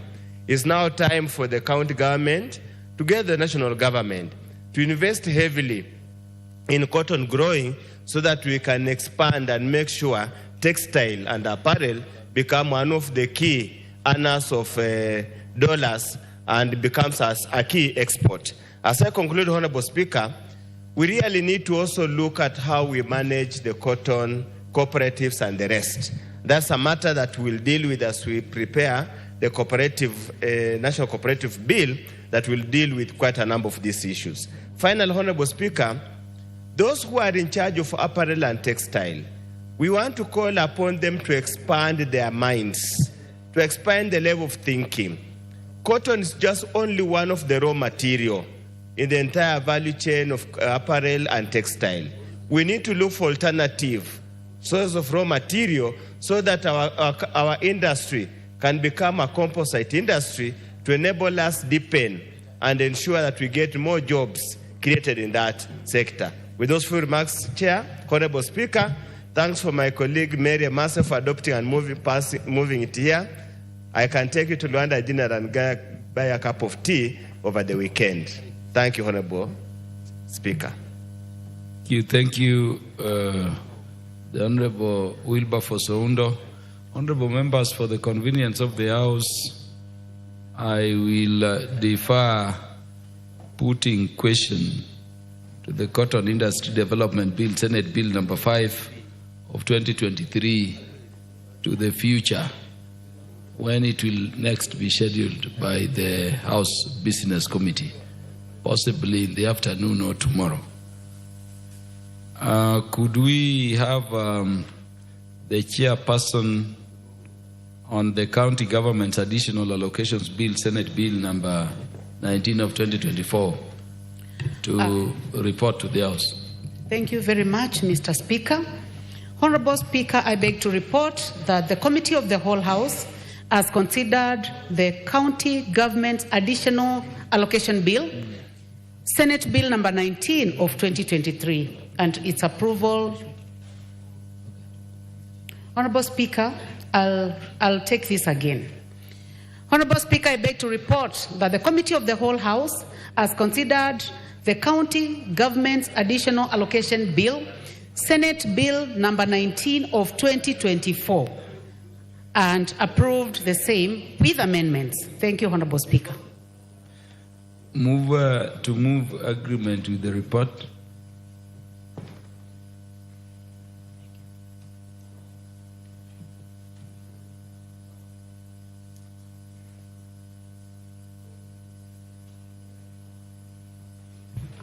Honorable Speaker, I beg to move that the House do agree with the committee in the said report, and I also request Honorable Naomi Wako to second. Deputy Majority Whip. Honorable Speaker, I second. Honorable members, I propose the question, which is that the House do agree with the committee in the said report. Does the Honorable Elsie Mwanda want to speak to this? There are very many requests, are there, of members seeking to speak to this? Or to the next order, eh? Yeah, again, honorable members, for the convenience of the House, putting of the question to the matter of the County Government's Additional Allocations Bill, Senate Bill number 19 of 2024, stands deferred to the future, when it will next be scheduled by the House Business Committee for consideration by the House. Next order. Order number 13, motion, policy and funding for sugarcane farming in the country. The mover was the Honorable Nabulindo. You had quite a number of minutes to go, so you will continue moving.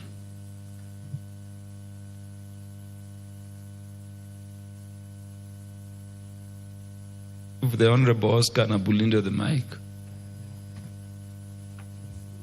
Thank you, Mr. Speaker.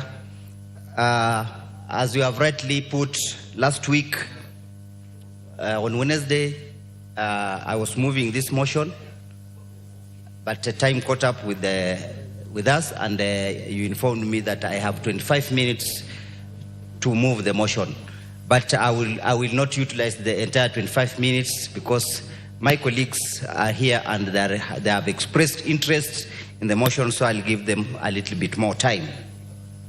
Mr. Speaker, as I was saying when I was moving this motion, the purpose of this motion is actually to make sure that the farmer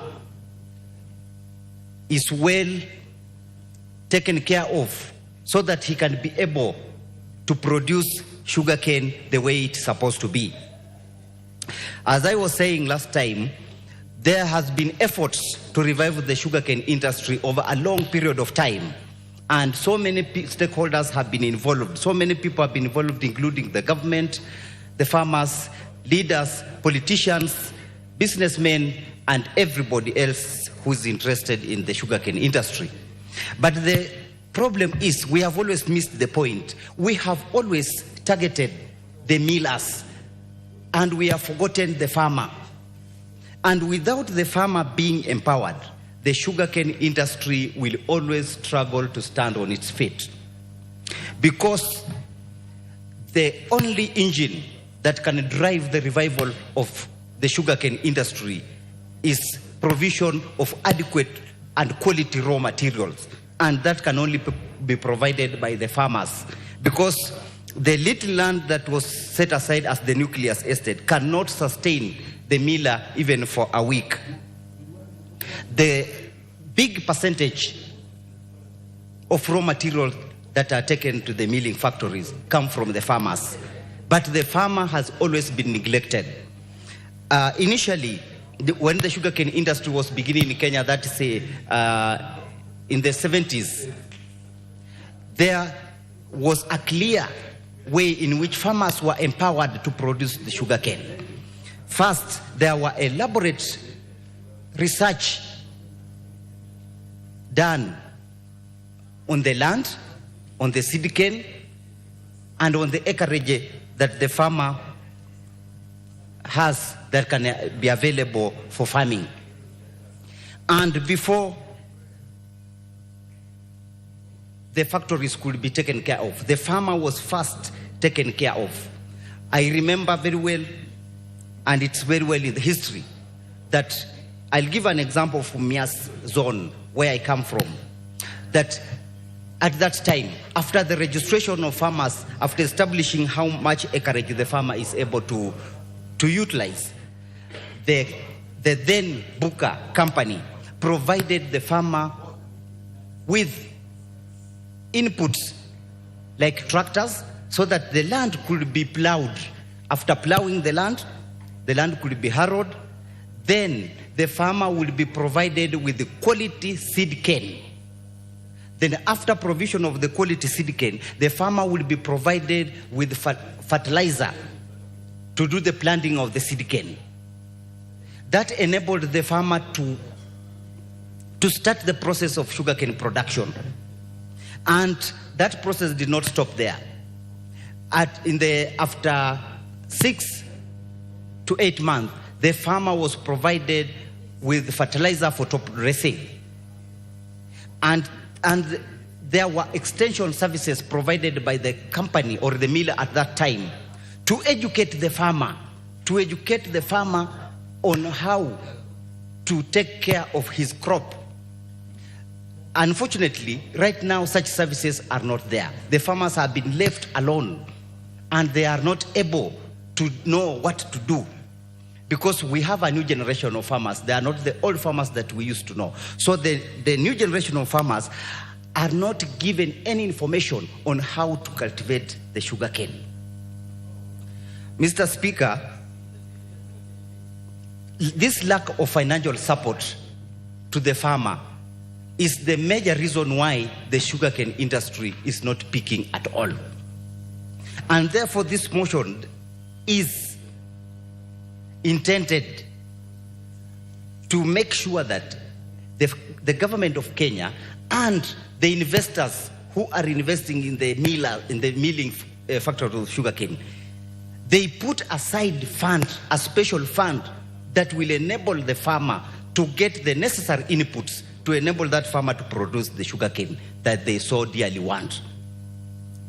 Mr. Speaker, last week after I had started moving this motion, I received a lot of feedback, but 80% were positive feedback from the sugarcane farmers.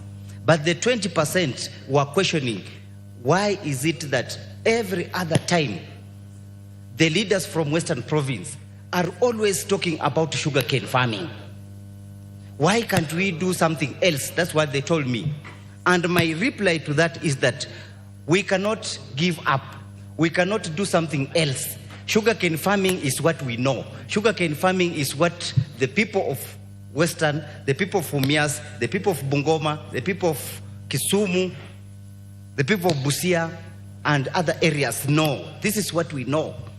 And as the saying goes, Mr. Speaker, in our community, they say, if a child finds a mushroom in the field, that child will always go back to that spot in the hope that he will one day again pick a mushroom.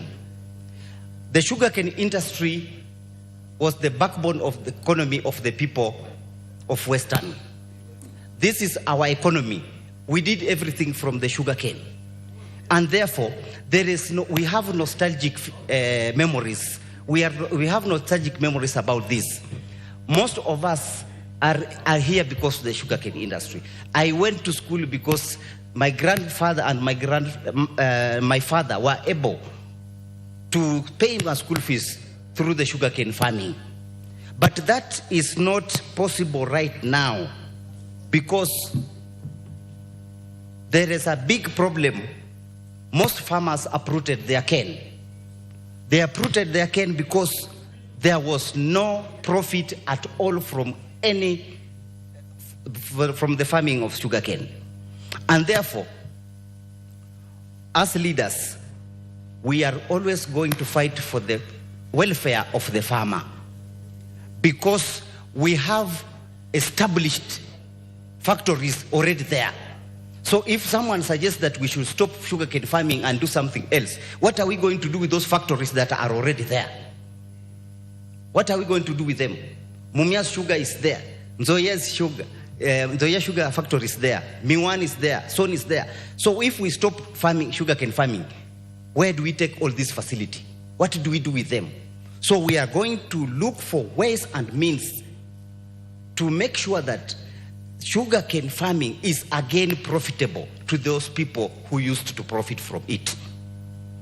Mr. Speaker, the collapse of the sugar industry in the Western region led to numerous problems that sometimes we can't speak about them. The families that depended on this activity dived directly into abject poverty, and they have never been able to rise from it. Most families have now resorted to selling of that land because that's the only thing they have.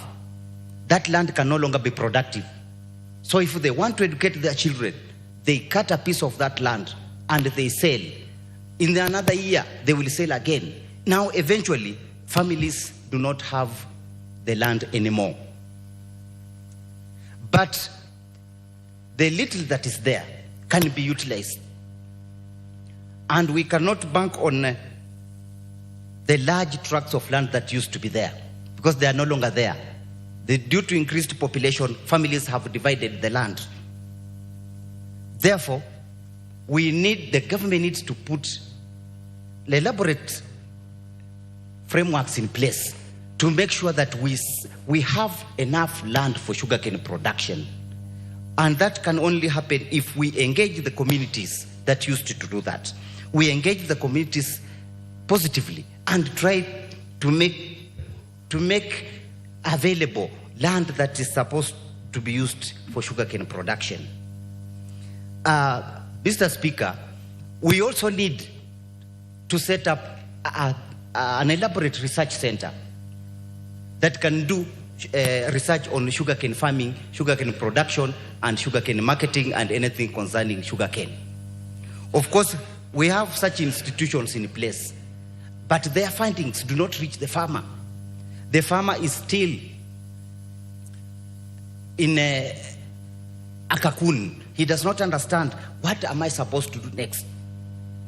It is very difficult for us to expect the farmer to be able to produce sugarcane the way they used to do, and yet there is no funding of any sort. Right now, farmers, all the sugarcane farmers, I can say all the sugarcane farmers, are not empowered at all. They are poor. So where do they get the capital to even buy the seed cane? Where do they get the capital to buy fertilizer, to prepare the land, to harvest the cane and transport the cane to the factory? These are very expensive activities that when we leave it to the farmer, we are technically telling the farmer, stop farming. If we do not support the farmer, we are condemning that farmer to poverty for life. Mr. Speaker, therefore, this motion, the purpose of this motion is to look at the farmer, to finally look at the farmer. In the equation of sugarcane revival, in the equation of sugarcane industry revival, where is the farmer? That is the question that has been disturbing the minds of very many leaders in the Western Province. And now we need to put frameworks in place so that we look at the farmer with a critical eye, with the intent of empowering this person to produce good quality sugarcane that will enable the millers to stand. Mr. Speaker, lastly, even if we struggle to revive the sugarcane industry, if we don't look at issues that bring bad management to the millers, we shall not succeed. And the policies of the government are also not helping the farmers. For example, the COMESA protocol. According to me, the COMESA protocol is responsible for bringing down the sugarcane industry. Once we allow cheap imports to come in the country to compete with our high-quality sugarcane, then obviously the market forces will force the cheap imports to overwhelm our sugarcane industry. Therefore, Mr. Speaker, I will stop there, and because my colleagues are here, I will ask my Vakoki, the Member of Parliament for Kabuchai, Mheshimiwa Kalasinga Majimbo, to second. Thank you, Mr. Speaker. Majimbo Kalasinga, second. Thank you. Thank you very much, Honorable Speaker. This motion of the Honorable Vakoki, Mr. Speaker, is a Western term, and it means you are circumcised the same year. Indeed, Mr. Speaker, you know very well that Honorable Nabulindo and Honorable Majimbo Kalasinga, myself, were elected on the same date on a by-election.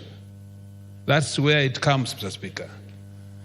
Mr. Speaker, the motion of Honorable Nabulindo puts a farmer. What did you say happened to you with the mover in the same year? Honorable Speaker, the reference he has put is onomatopoeia, Mr. Speaker. Mm-hmm. It puts us together in the same circle when we were elected and when we were circumcised. So the word Bakoki, Mr. Speaker, is sweet word term used for a person you love most. Mr. Speaker, the motion that Honorable Nabulindo has put across here to this assembly puts a farmer as a central midfielder in this sugar industry, Mr. Speaker. We cannot, as a nation, Mr. Speaker, put much emphasis, serious emphasis on the millers alone. You know, Mr. Speaker, you know very well that a river that forgets its source is a river that will die soon. And the source of all the sugar industry in Kenya is a farmer, Mr. Speaker. A farmer is the one who prepares the stabilization of a miller. Millers have nuclear estate, yes, but the percentage of cane produced by nuclear estates, the Speaker, is around only 7 to 10%. That does not run a factory. In fact, Mr. Speaker, much of the emphasis as we talk today in terms of the hybridization, you look at the Kenyan farmers, Mr. Speaker, currently are having cane. The cane was researched in the 80s. We need to lay much emphasis on early maturing, high pole content. And pole content, Mr. Speaker, is sucrose content. We must have cane with high succulency in terms of juice juice production, so that a little farm, a smaller farm, can produce cane with high productivity. This will only come, Mr. Speaker, if we invest much in the research for the sake of farmers. We do much of this genetic hybridization to bring in more better breeds that can mature very early. Mr. Speaker, we look at a country like Malaysia. They have cane that mature with 7 months. This will increase the output of a small farm. This will capture the maximization of the miller. And again, Mr. Speaker, this, if we do it, it will increase the profit of a farmer. Because the rate of stock, the rate of harvest will be more in a year. Mr. Speaker, if we look, we still live with the old breeds that it takes for 24 months for them to be mature. We are frustrating a farmer with this small. And you know, Mr. Speaker, people of Western, and I know you happen to come from the Assembly, Mr. Speaker, we have the best fertility in terms of production. Mr. Speaker, we are producing every day, population is increasing, and therefore the land is reducing. So we need to see how do we maximize the little farm that we have and produce more. So Speaker, also, if this motion go, and I want to thank the Honorable Nabulu, Mr. Speaker, because tillage of a farm, when we were growing up, Mr. Speaker, you could not plant cane if you have not plowed twice, first and second. And now, Mr. Speaker, the planting process, because it's left to a farmer alone, with less money, less support, Mr. Speaker, the planting is not as scientific as so required. Mr. Speaker, we have something called seed treatment. Cane seed treatment, Mr. Speaker, first, there are chemicals that must be used before you plant cane. It must be cut to a certain size, not more than 40 centimeters, treated well, and placed in the soil. So, Speaker, currently, we are planting without those controls because the farmer is left alone. So if this motion goes on, Mr. Speaker, I believe that the farmer is being given the midfielder in this game. A midfielder in a way that he will supply the best cane to the miller and himself have enough profit to run again, Mr. Speaker. Mr. Speaker, you also know that infrastructure is very key. Some of the farms and farmers are in the swampy areas, Mr. Speaker. And farmers who plant cane in the swampy areas, Mr. Speaker, are disadvantaged when the right time of harvesting comes. For example, if you are planting a cane in a swamp area and harvesting takes 18 months and you arrive at 18 months when it's rainy, so Speaker, those cane will not be harvested until the dry spell, so that they'll come and now pull out cane because that. Let us have a better infrastructure even in the swamp areas so that it becomes very easy. And when the right time comes, maturity comes, the Speaker, these farmers get it. The Speaker is also, it is giving us nightmares. People who come from this region where we plant cane. It's funny that you are realizing at the moment, instead of even millers upping the game in terms of price of cane farmers, they are reducing the prices. Speaker, we're not going to agree on this. We can't agree. When the price of fertilizer is skyrocketing, when the fuel is increasing because tillage of land is done by tractors, Mr. Speaker, you get a miller reducing the price. That is not going, we are not going to think about that. If we do like this, Mr. Speaker, then a farmer will be frustrated, he will run out of play, and then we shall import sugar that come in this country, and that sugar that come in, Mr. Speaker, we are not sure of its safety. Because sugar in Kenya, Mr. Speaker, produced by us, go through a law called GRAS, Mr. Speaker. GRAS is G-R-A-S, generally regarded as safe in terms of quality because we know our millers, Mr. Speaker. But sugar that will come in this country from other countries, Mr. Speaker, we cannot assure our Kenyans about cancer-causing issues. So, Mr. Speaker, to be honest, let us support a farmer. And Honorable Nablindo, you've done the best to come with this motion, and Mr. Speaker, without much ado, because we are friends who should also debate in this. I, as a member of parliament for Kabuchai, a region that is rich in sugarcane plantation, Mr. Speaker, I therefore, Mr. Speaker, with due respect and honor, I second this motion. Thank you, Mr. Speaker. Thank you. I'm on my feet. Who is that member walking all over behind? The speaker is on his feet. May the members who are standing take their seats because this is a bit long.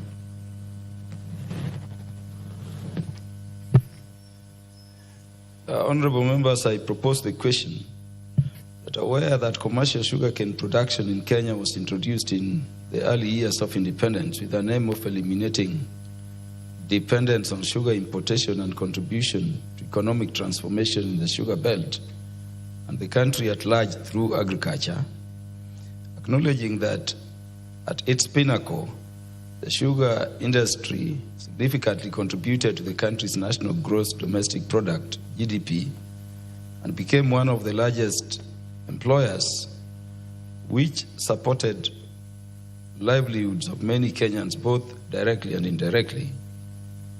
Concerned that over the last 25 years, sugarcane farming, particularly in Western Kenya, has been declining significantly, thereby dipping sugar production from over 600,000 metric tons per year in the 90s to less than 300,000 metric tons in recent years. Noting that the decline in sugar farming has forced local millers, Honorable Wanjala, may the members who are standing have their seats. This is very long. Or just freeze for the standing orders. Honorable Jared Okello, take your seat. Yeah, noting that the decline in sugarcane farming has forced local millers to operate far below their milling capacities and pushed the country to over-rely on net importation of sugar, which negatively impacts on the balance of trade. Noting that the decline in sugar production is attributable to factors such as mismanagement, interference, and unfair competition from cheap imported sugar. Further concerned that state-owned sugar millers like Numia Sugar Company and Zoya Sugar Company ceased milling while owing farmers hundreds of millions of shillings.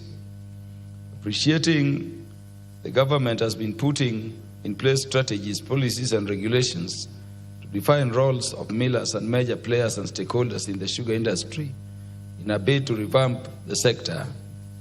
Concerned that the acute shortage of sugar resulting from mass abandonment of sugarcane farming continues to roll back initiatives for reviving sugar milling.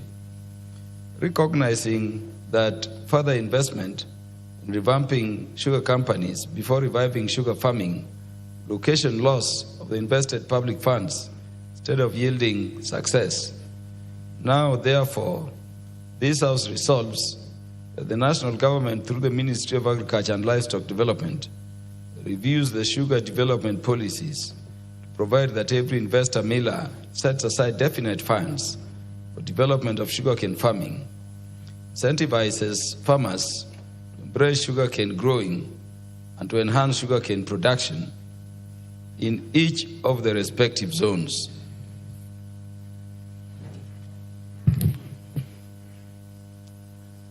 The Honorable Geoffrey Udanga.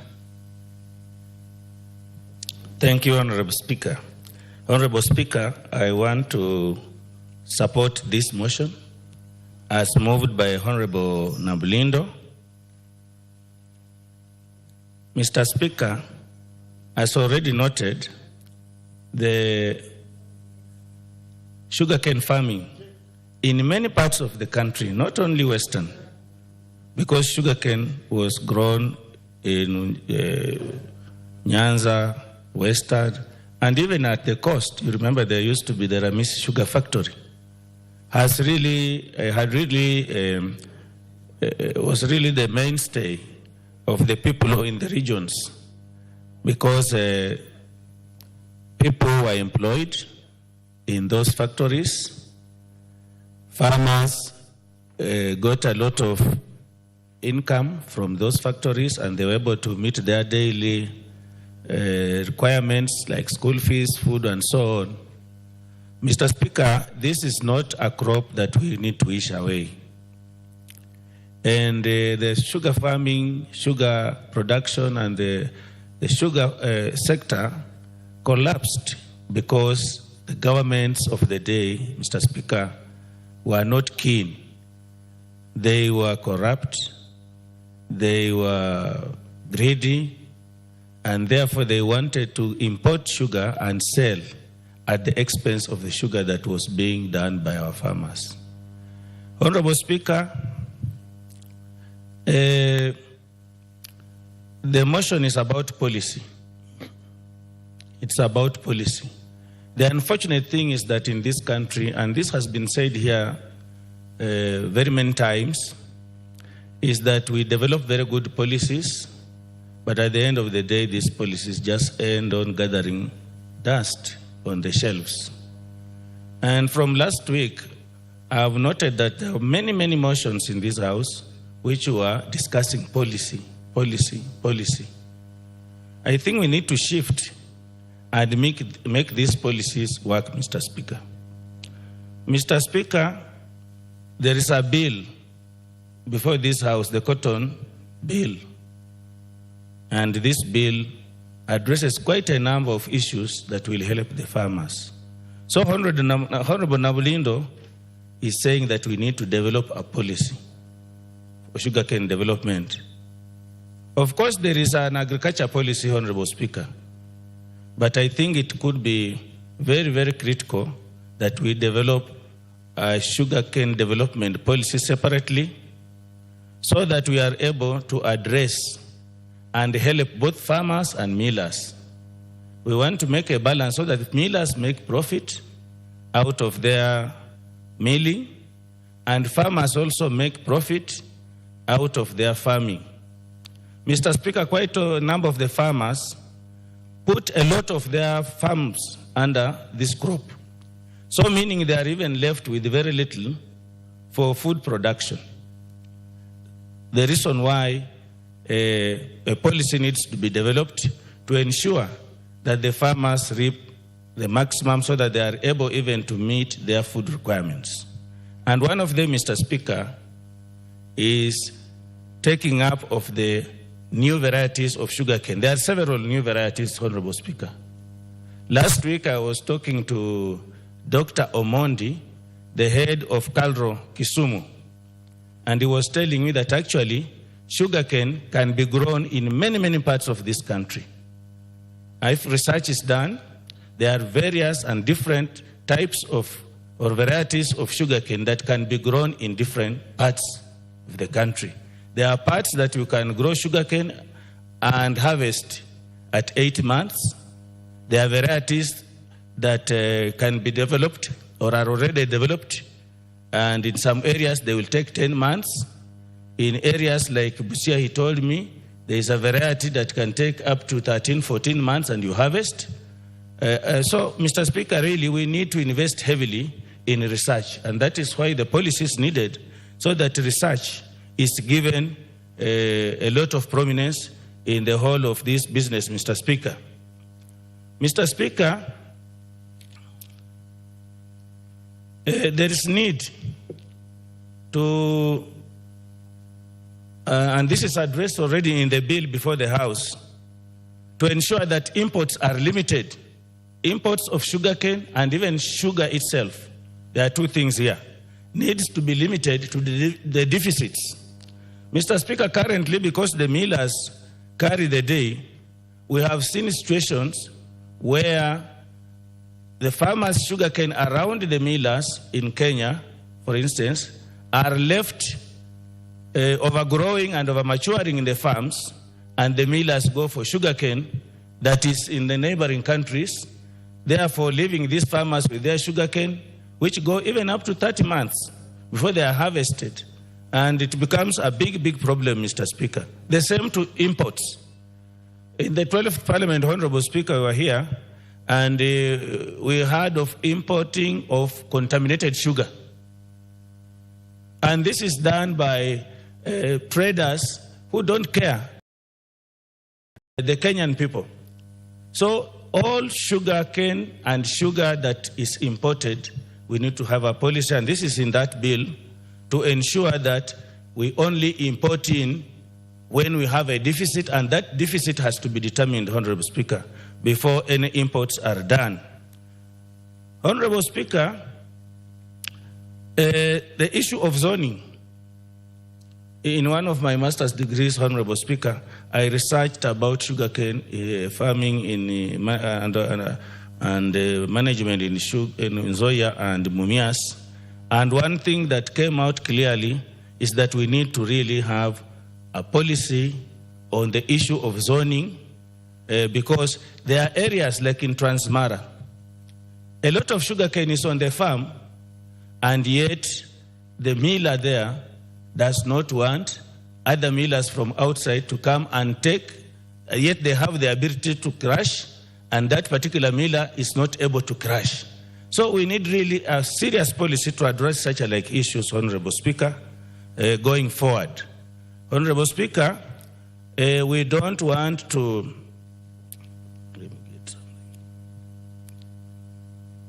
Yes, sensitization. Sensitization of the Kenyan people, particularly the farmers. They really need to know and to be told that even there is this new variety of sugarcane. Quite a number of farmers do not know.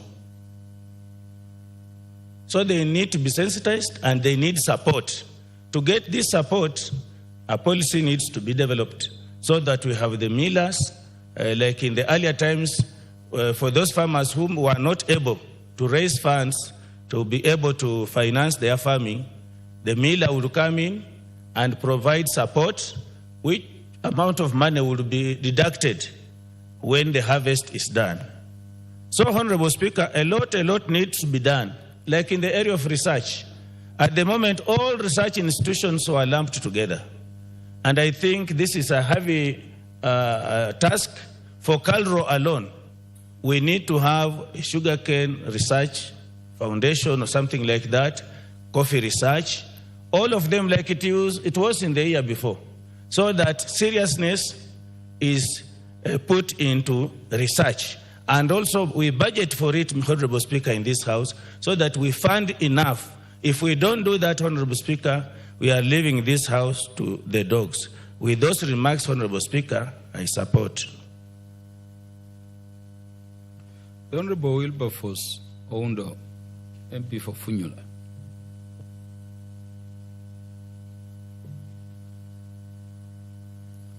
Thank you, Honorable Speaker. And the Speaker, through you, probably we need to request Parliamentary Service Commission to repair microphones so that I don't have to keep on shifting. And others, you have told us to go digital using the gadget. So I hope you will be kind and gracious enough to pass over the message. Honorable Speaker, the message is noted by the Speaker, and the Parliamentary Service Commission is watching the proceedings. Thank you, Honorable Speaker. Action will be taken. Honorable Speaker, allow me to sincerely thank my colleague, Honorable Navulindo, for bringing this motion to this House at this particular time. It's a timely motion, and indeed, Honorable Speaker, the history of sugarcane farming in this country is a very sad history. Indeed, it's a very, very sad history.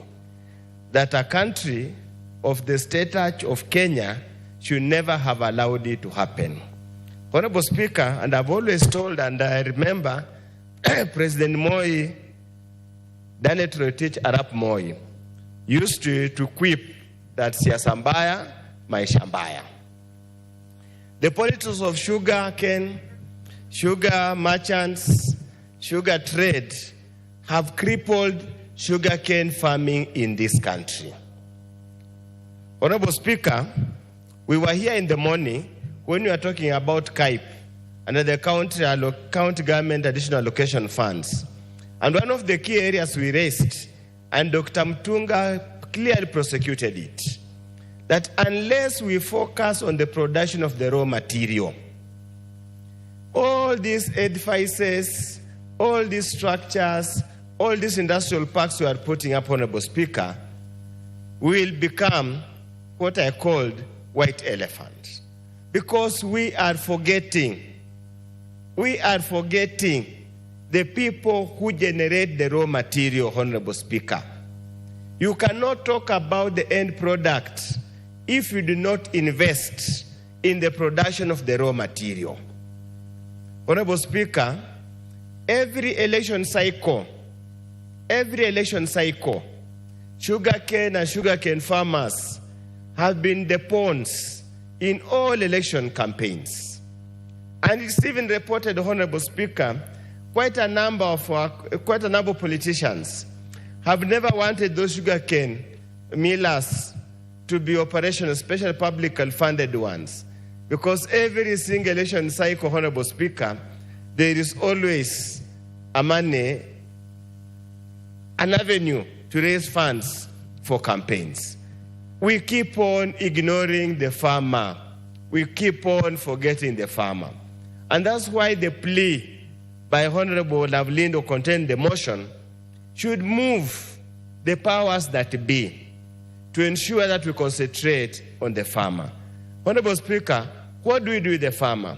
He has lamented the farmers are abandoning sugarcane farming. But any rational person will not continue investing his time, efforts, and money where the returns are negative. None. Even the madman in the villages will never agree to stay in a market center where he cannot get a source of livelihood. We'll move to the next. So, rationality. Honorable Speaker, in land economics, we have the principle of highest and best use, where any landowner will only commit that particular land where he's going to get the highest returns. Sugarcane over the time, because of mismanagement of the sugar milling factories, is no longer a highest best return for even half an acre of land in Mumias. Why plant? Wait for 24 months, you supply, you wait for 36 months to be paid. How do you eat? How do you pay your medical covers? How do you pay your school fees? How do you entertain yourself? How do you feed your family? And how do you increase your household if you have no source of income? Because you have tied in your investment in sugarcane that's not likely to be paid in the nearest future. Honorable Speaker, has there been any incentives accorded to the farmers? The answer has been zero. We came here, Honorable Speaker, last year. We made some amendments. We moved some motion to allow the Treasury pay some sugar factories some money. Where did that money go to? Honorable Speaker, writing off pending taxes. Who benefits? The sugar millers. The farmer is ignored. We said we'll pay the farmers. They were fourth and fifth priority. I'm sure Honorable Navlindo will tell us whether those are in the Mumia sugar belt. Even yourself I have seen Jared Okello here. I've not seen the Wendo sugar belt. Were the farmers paid outstanding dues? You would find, Honorable Speaker, probably not. They were just taken. So they dispirit the farmer to proceed. Honorable Speaker, do we have even a financial institution?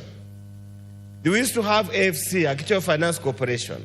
Do they still fund farmers to give them farm equipments, the farm inputs, assist them in land preparation? The answer is no. Honorable Speaker, I have had the opportunity of being a valuer, and one of the many evaluations I've done is for foreclosure for farmers who took loans to invest in agriculture, and it failed because of poor management at the tail end, because of the adverse weather conditions. Honorable Speaker, this country must walk the talk. We are very good in political platitudes. We are very good when we are given microphones all over. We keep on promising what we can't do. We ignore the people who make us what we are. Honorable Speaker, we used to have KSREF, Kenya Sugar Industry Research Foundation, that was headquartered in Kibos. When the AFA Act came, all of them were collapsed. So they have the dedicated research institution that will produce, that give us sugarcane varieties that are all maturing, that have got high sucrose content, was all abandoned. Yet, Honorable Speaker, we have a full-fledged Ministry of Agriculture at the national level. We have all the two small governments, the 47 two small governments, have got a huge budget for agricultural extension officers, for agriculture. Yet, all that money only goes paying personal emolument, nothing goes to developing, supporting the farmer. Honorable Speaker, it is time we must relook at these things completely differently. And I hope our experts from ODM who have gone to assist, when they were unable to work, will at least inject some vibrance and some new approach.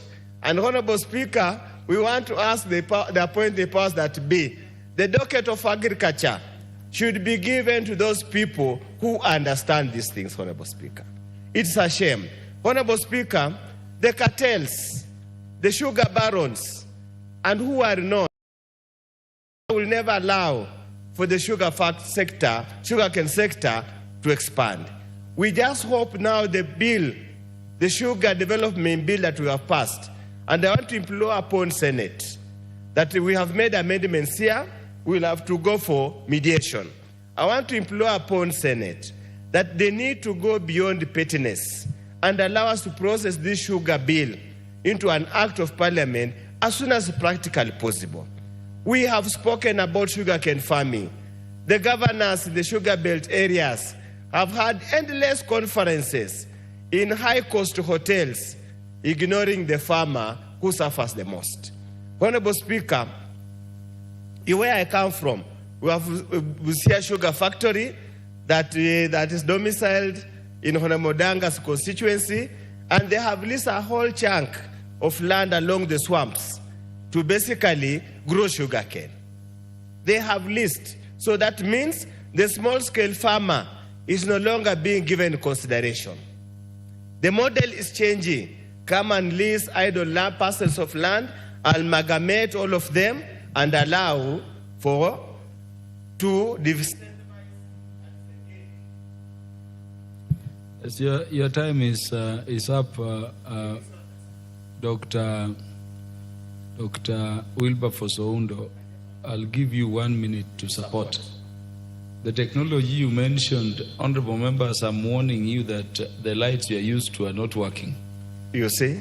So I was not alerted. So in that score, Honorable Speaker, I support, and I would probably also expand that we also bond the county governments to invest in sugarcane production. With those very many remarks, Honorable Speaker, I support the motion. Yes, we will have Honorable Abdul Rahim Dawood to be followed by Honorable Adan Kainan because of rank. Thank you, Mr. Speaker. Mr. Speaker, I want to first congratulate Honorable Nabulindo on bringing this motion. Not that I have sugarcane farming in my constituency or my county, but as Honorable Odanga has just mentioned, there are varieties which can be done in any part of the country. Mr. Speaker, there is a fallacy that sugarcane, we were amongst the top producers of sugarcane, but the top producers of sugarcane is Brazil at 38%, India at 22 or 23%, and then we come down. But Mr. Speaker, we started sugarcane farming in 1922 when Kibos and Miwani sugar was established by the government, and that was so early in 1922, Miwani and Kibos. Thereafter, the government established Chemelil Sugar 1968, Mumias 1973, South Nyanza 1979, Mohoroni 1966, Nzoia 1978, Kibos 207, Transmara 2011, Sukari 2012, and others which have come on board. But Mr. Speaker, the issue is not on the factories which are there. The issue is regarding the farmers, because farmers can produce. At the moment, the average is 74 tons per hectare. That is the average. But some places you can even get up to 200 tons for an hectare. And the cost per acre for producing sugarcane is between about 210,000 shillings to 280,000. Profits would be about 70 to 130,000. And Mr. Speaker, when the mover, together with my other colleagues who have talked about it, it takes about a year or more to harvest the cane. And I wonder if it is 70,000 or 100,000, which the farmer is expecting after a year of hard work, what is left? What is he left with all year round? And even if that money does not come in, where does he stand? He becomes destitute. He or she becomes destitute, our farmer. So we need to put in place better measures of how the farmer is going to be paid. Last year, Honorable Wangwe, Emmanuel Wangwe, he brought a bill, Sugar Development Bill, the one Honorable Oundo has talked about, and it was very progressive. But unfortunately, it has still not been put into place, and I hope once it puts into place, our sugarcane farmers can get what they deserve. Sugar barons. Because what is happening is, I think it is the sugar barons which really affect us. They would not want our sugarcane farmers to go up, the factories to work. We have, when I was in the Committee of Finance, I remember bailing out Mumias twice or thrice, 500 million to go and pay off the farmers. But unfortunately, that money has never gotten to the farmers. So what happens is the people lose faith. The other day, I was reading in the press that the farmers are complaining the price of cane has gone down. So once the price of cane goes down, how do you expect that farmer to now go and plant again sugarcane? Mr. Speaker, the same thing happened to us in the mountain region where we had coffee. In the 70s and 80s, our coffee was black gold. And what happened was our prices went down. It was broken up. So our farmers lost, and we have never recovered. We have never recovered the coffee boom of the 70s and 80s. And I think there is somebody somewhere who is messing up. Mr. Speaker, governors, if it is the governors now, because it is devolved agriculture, we need to put the governors on the block so that we know what they are doing about the sugarcane farming and all the other agriculture products. Because if we do not take hold of it, we will become a dependent country on sugarcane, whereas we can produce sugarcane. Mr. Speaker, we should, the sugarcane which we import, the Ministry of Agriculture should limit, do quotas so that we do not get imported sugar, so we produce our own sugar. Because at the end of the day, what will happen is we will kill our sugar industry, and sugar is not just in Western Kenya, it's even in Nyanza. South Nyanza has got sugar, Coast has got sugar. And I encourage our mountain farmers as well to look at ways how we can even grow sugar, because sugar, if one day the Western and Nyanza regions refuse to give us sugar, I don't know where we will go for sugar. So, Mr. Speaker, I want to acknowledge what Honorable Nabalindo is doing, but he needs to go further. because it's not enough just policy and funding. We need to see how we are going to encourage and give the right funds to our farmers, because if we do not, and it is not just for sugar, it is for tea, it is for coffee, it is for pyrethrum, for cotton, for everything, because our farmers are the backbone of this country, and agriculture being our backbone and the GDP, we need to work our way out. So with those few remarks, I wish to support Honorable Nabolindo, but we need to go further and pay our farmers, all farmers, not just sugarcane, all farmers. And if there is a waiver, Honorable Speaker, we hear of waivers in the sugarcane industry, and day in, day out, we are getting waivers. We need those waivers even in the tea industry. We need those waivers even in the coffee industry, because it cannot be that only one region can be getting waivers where the other regions are not. Thank you, Mr. Speaker, and I appreciate it. Honorable Adan Kenan, MP for Elders. Thank you, Mr. Speaker. Mr. Speaker, the paradox in our country is where we have reached a stage where even leaders who are entrusted with the leadership of this country have reduced their role to just lamentations. Mr. Speaker, when I've looked at this motion is good for an MP who is seeking to be popular, populist. But practically speaking, this is not the route. I appreciate what Dr. Molindo has done. But the era of bringing motions alone just to come and lament on the floor of the House is gone. It doesn't add any value. What the sugarcane farmers require is the passage of the sugar bill. Mr. Speaker, over the years, we have reduced our role as members of parliament simply because we fear to confront the cartels. The problem afflicting the sugarcane farmers, just like the other productive sectors, are the cartels. The cartels are not interested in expanding our GDP. The cartels are not interested in our economic growth. The cartels are not interested in reducing our trade deficit. The cartels are not interested in improving our foreign exchange reserve. The cartels are only interested in filling their pockets.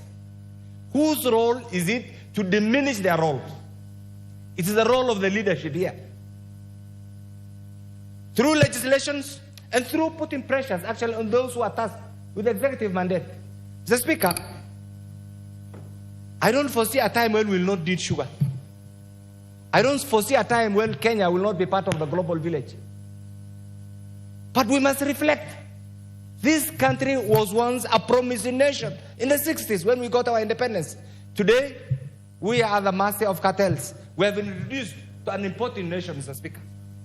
We have been here. We have seen many members of parliament to come and bring motions here, lament about their sector. Mr. Speaker, I always give an example of KMC. Once upon a time, KMC was a giant meat processing facility in the entire East African region. Today, it's a shell. The very institutions that we have invested in Botswana, in other countries, are the ones that are leading now in beef export. KMC is struggling. Year in, year out, we are asked to facilitate, to bring funds, to bring it up. The same applies to the sugarcane. The other day, I thought once and for all, when I've had the system,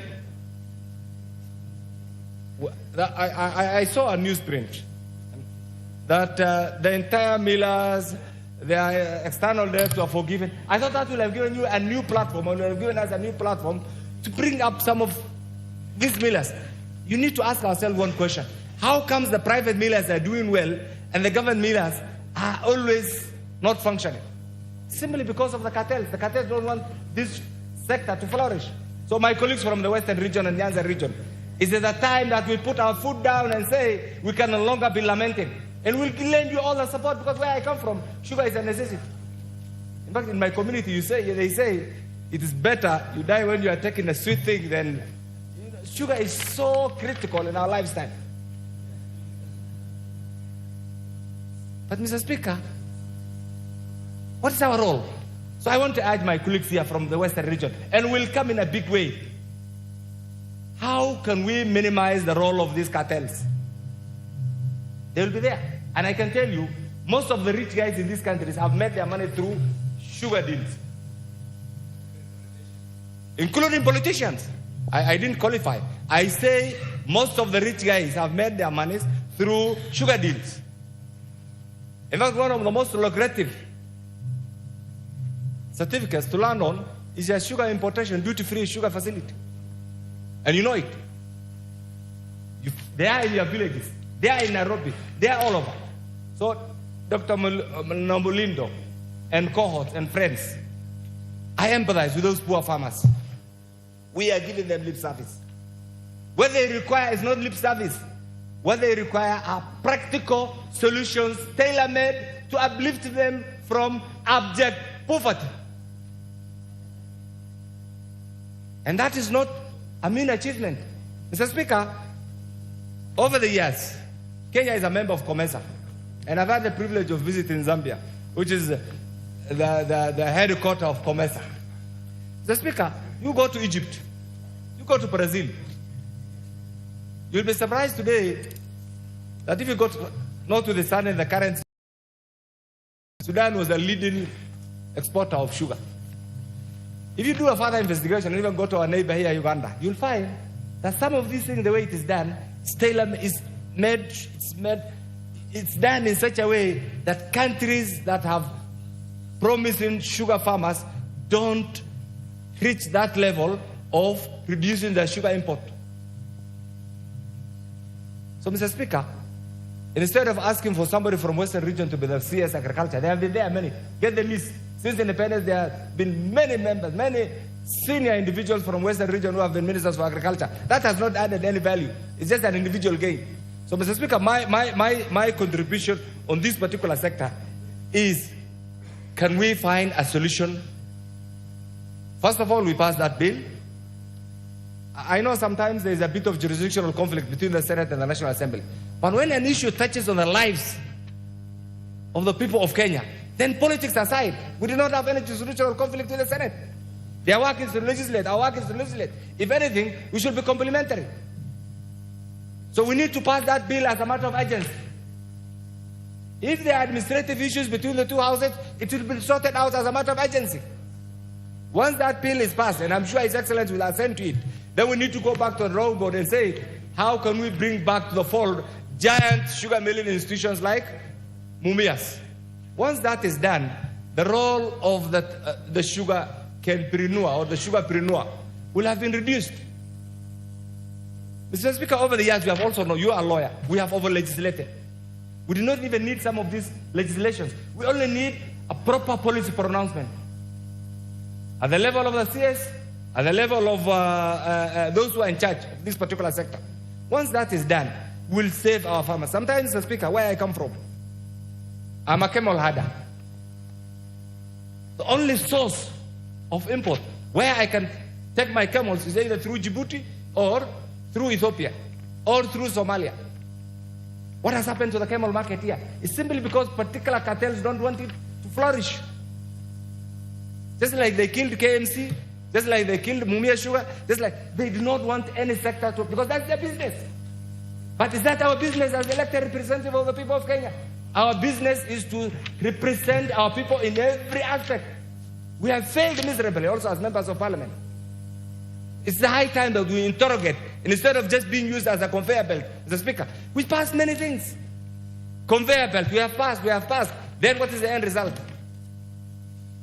This country was once a promising nation that was almost on the edge of joining the League of Developing Nations, Mr. Speaker. Today, we have been reduced to a struggling nation. The only news that comes out of this country is bad news. Is that in our interest? During our time, when we are the leaders who have been entrusted with the leadership of this country, pursuant to Article 1 of the Constitution? Mr. Speaker, it is the high time that even we members of parliament here, we need to go back to the drawing board. Every sector in this country is failing. Whose responsibility is it? It's our responsibility, because to be an elected member of parliament representative is the most sought after job in this country. And by extension, it's the most lucrative. So it's the high time that we put aside our privileges and say, whatever we have been doing has not been adding value to the well-being of the people of Kenya. And we want to start with the sugar cartels. I want to volunteer and join you. in reducing their influence, in eradicating their presence, and making sure that the sugarcane farmers are freed from these cartels. But show us the way. Show us the way. For us, we are still struggling. In my constituency, I'm still struggling to have the first kilometer of tarmac road. 60 years after independence. And sometimes when you see certain things that we call them affirmative action, you just need to empathize with us.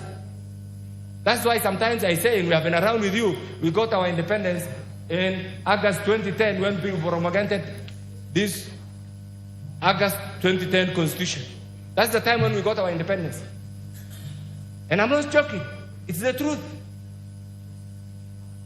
So I want to ask my friend here, the move of this motion. We have heard you. The message is clear. It is loud. This message has been there since independence. This is not what we require. Can we canvass, can we cajole our friends in the Senate to have that bill, deal with the issues, pass that bill, and we confront these guys? But I thank you for the initiative, and I'm sure your farmers there and your constituents there will have heard you. We need to create, Mr. Speaker, this is my party shot. One of the roles, it's not the role, but one of the things that politicians actually aspire to have is to have to create followers, just like the Honorable Odinga. You know what many people don't know? The Honorable Odinga has followers. Most of us have supporters. Mr. Speaker, if really we want to succeed in this, You have not more than 45 seconds. Thank you, Mr. Speaker.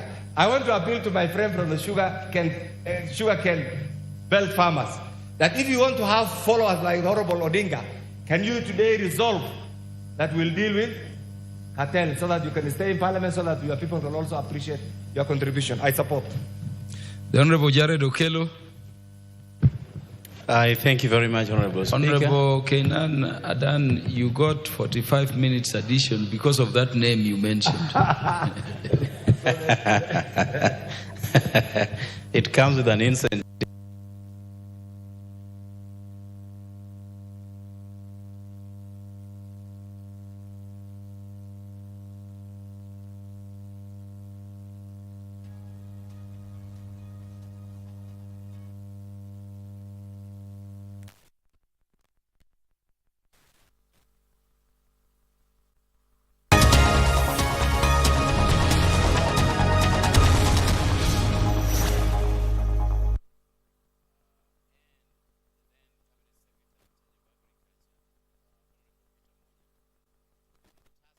The Kisumu Governor, Professor Peter Anyang' Nyong'o, amongst a host of many others.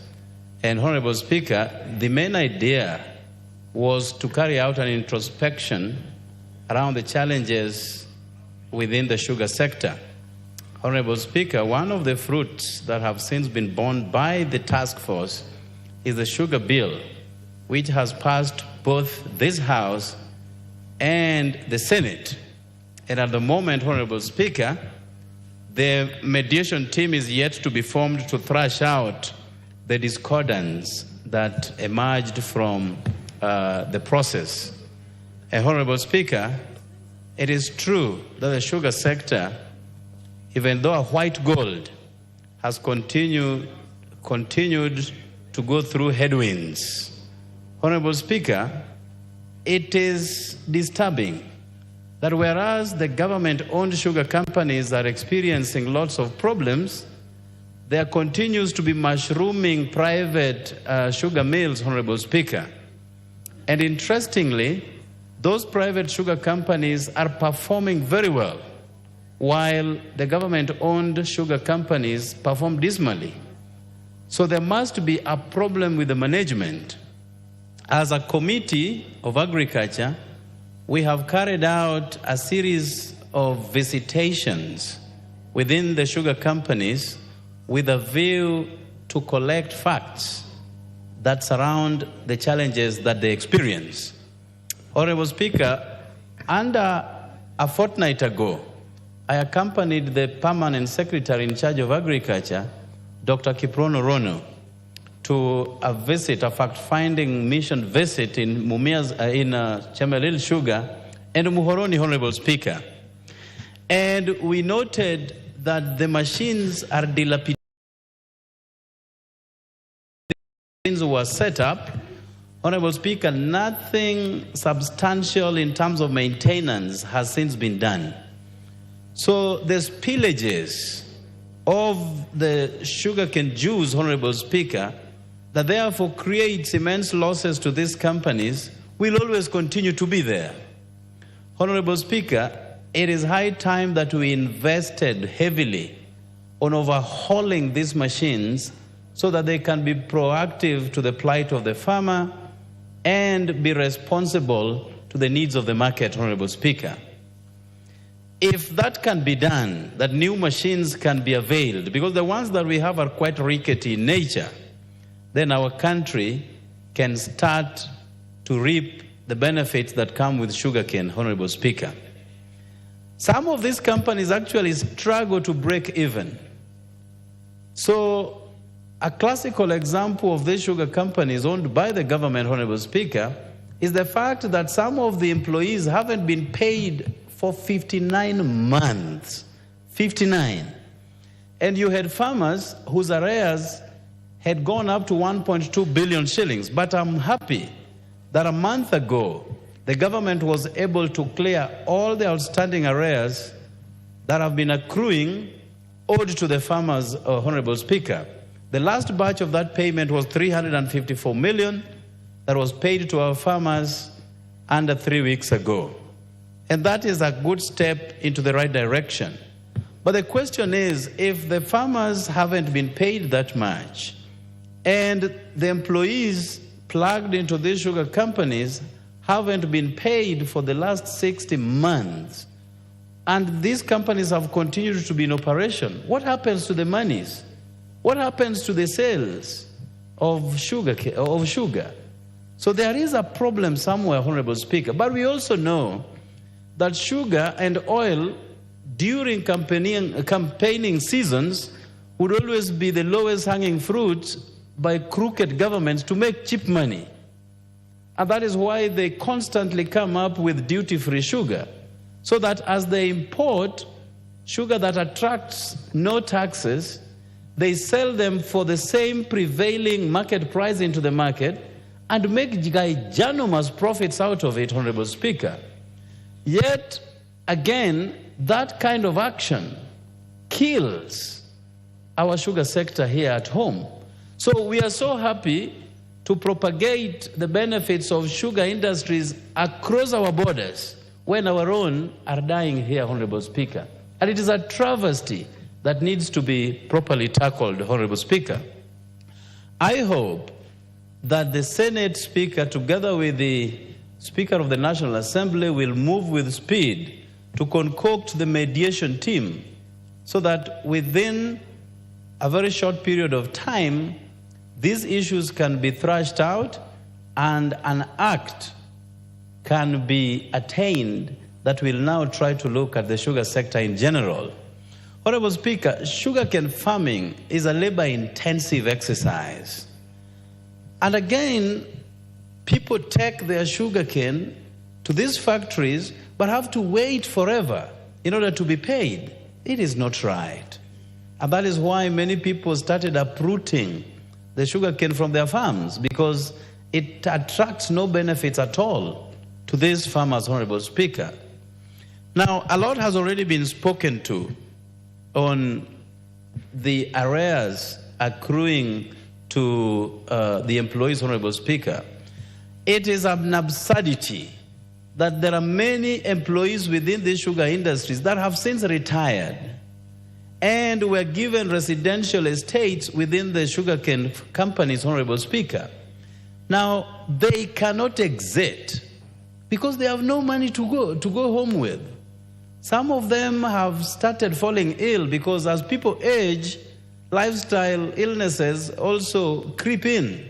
So you have a sick populace, you have people who cannot take their children to school and cannot even afford a meal and are still occupying houses of these companies. It is a tragedy of our time, Honorable Speaker. I have seen lots of efforts being directed towards coffee and tea. And each time we come up with those budget lines, you see a lot of money going into this particular sector. Is it because of what we had during Moi's time that siasa mbaya maisha mbaya, and our areas where sugarcane farming has been at the center stage has continued to be neglected, Honorable Speaker?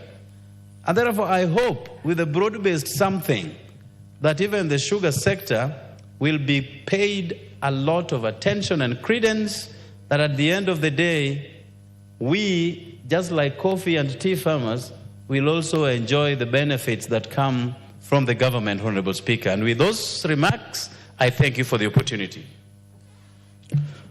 The Honorable Jane Kiara, to be followed by the Honorable Karoli Omondi.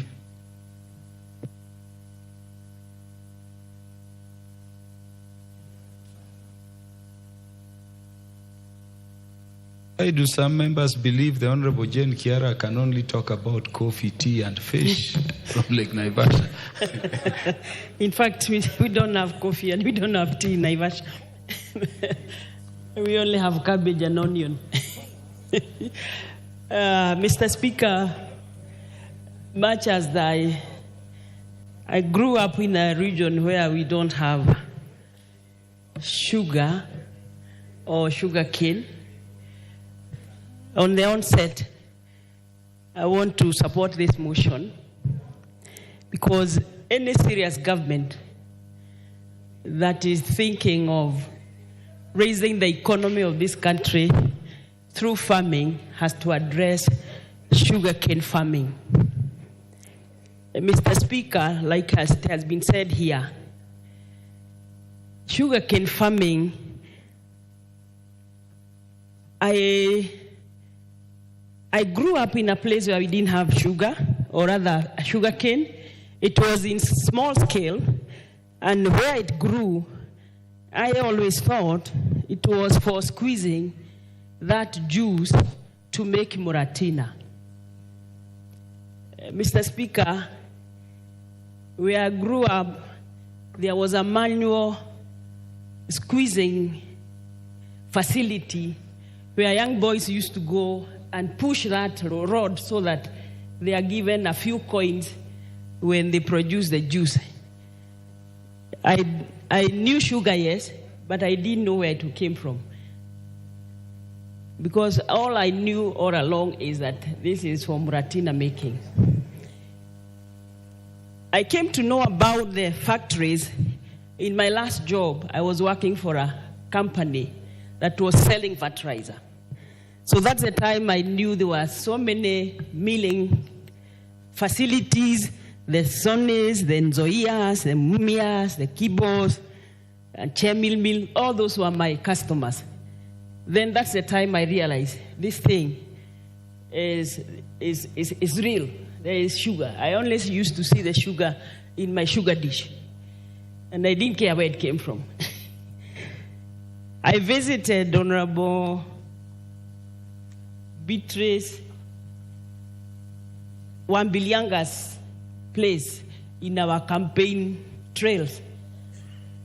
We passed through Nzoia, and I saw a big facility that was unoperational, just dead. Then you imagine the kind of jobs that were lost there. So if we want to create jobs, because what we are doing, we are exporting our jobs out there by importing sugar. The sugar barons here are the ones who control, and they don't address the deficit. It's actually killing the industry. So what the policy that we need is, like Mheshimiwa has said here, is that imports of sugar has to be controlled to address the deficit only. And the producers of sugar are the only ones who can tell. If we say that these factories or these millers are the ones who know where the deficit is, and they're allowed to import, we have seen corruption. We have seen imported sugar being repackaged in Mumia's bags. So what is eating this industry and this country is actually corruption. Corruption is real, and any government that comes to power tells us they are going to fight corruption. Yet, if you want to be rich, like Honorable Kenan has said, you go looking for license to import sugar. That is why we deny our farmers their income, the jobs for our youth, and everything that needs. Mr. Speaker, joblessness is real. And we cannot kill our farming industries pretending that farming is a backbone of our economy. We should be working towards actually exporting sugar. That is the only time we can make sense in matters sugar. So I will not have much to say because we know the selfish sugar barons, and they get licenses from the government. So is the government really interested in fighting corruption if we don't want to address it through revamping farming, may it be coffee, may it be what? Otherwise, we have to work and support this motion and be real in all farming matters, that it's not just fertilizer. We are giving fertilizer, yes. We have grown these crops, yes. What happens to them? Who are there? Instead of sending our children out there, we can send them back home. As long as farming is making sense, I support. Honorable Karoli Omondi. Thank you very much, Honorable Speaker. I'll try and be brief because I have two of my sisters here who also want to contribute. First, let me begin by telling a story. When sugar was first introduced in this country, it was at the City Stadium. And Africans would be called on a Saturday and forced to take sugar because we didn't know what sugar was. That is how it was introduced. They would be put on a queue, given free sugar, and caned to take it. That was in the 1920s. After that, the first sugar mill in this country, which was Miwani, was actually started by Indian immigrants, Jamal and Mr. Indocha.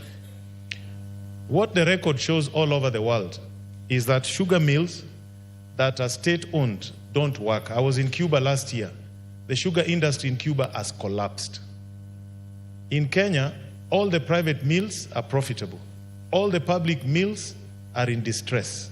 And it is because of politicians and people who have been in this house. We are the people who have destroyed the sugar industry in this country as politicians.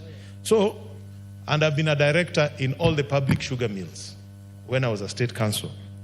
So I've seen the evolution. When Miwani was privately owned, it made money. When the government acquired it, it stopped making money. So was Mumias. Yeah? If you look at the history, we have no business, the government of Kenya has no business being in the sugar sector. Even the motion, though I agree with it, we don't need to encourage the government to incentivize farmers.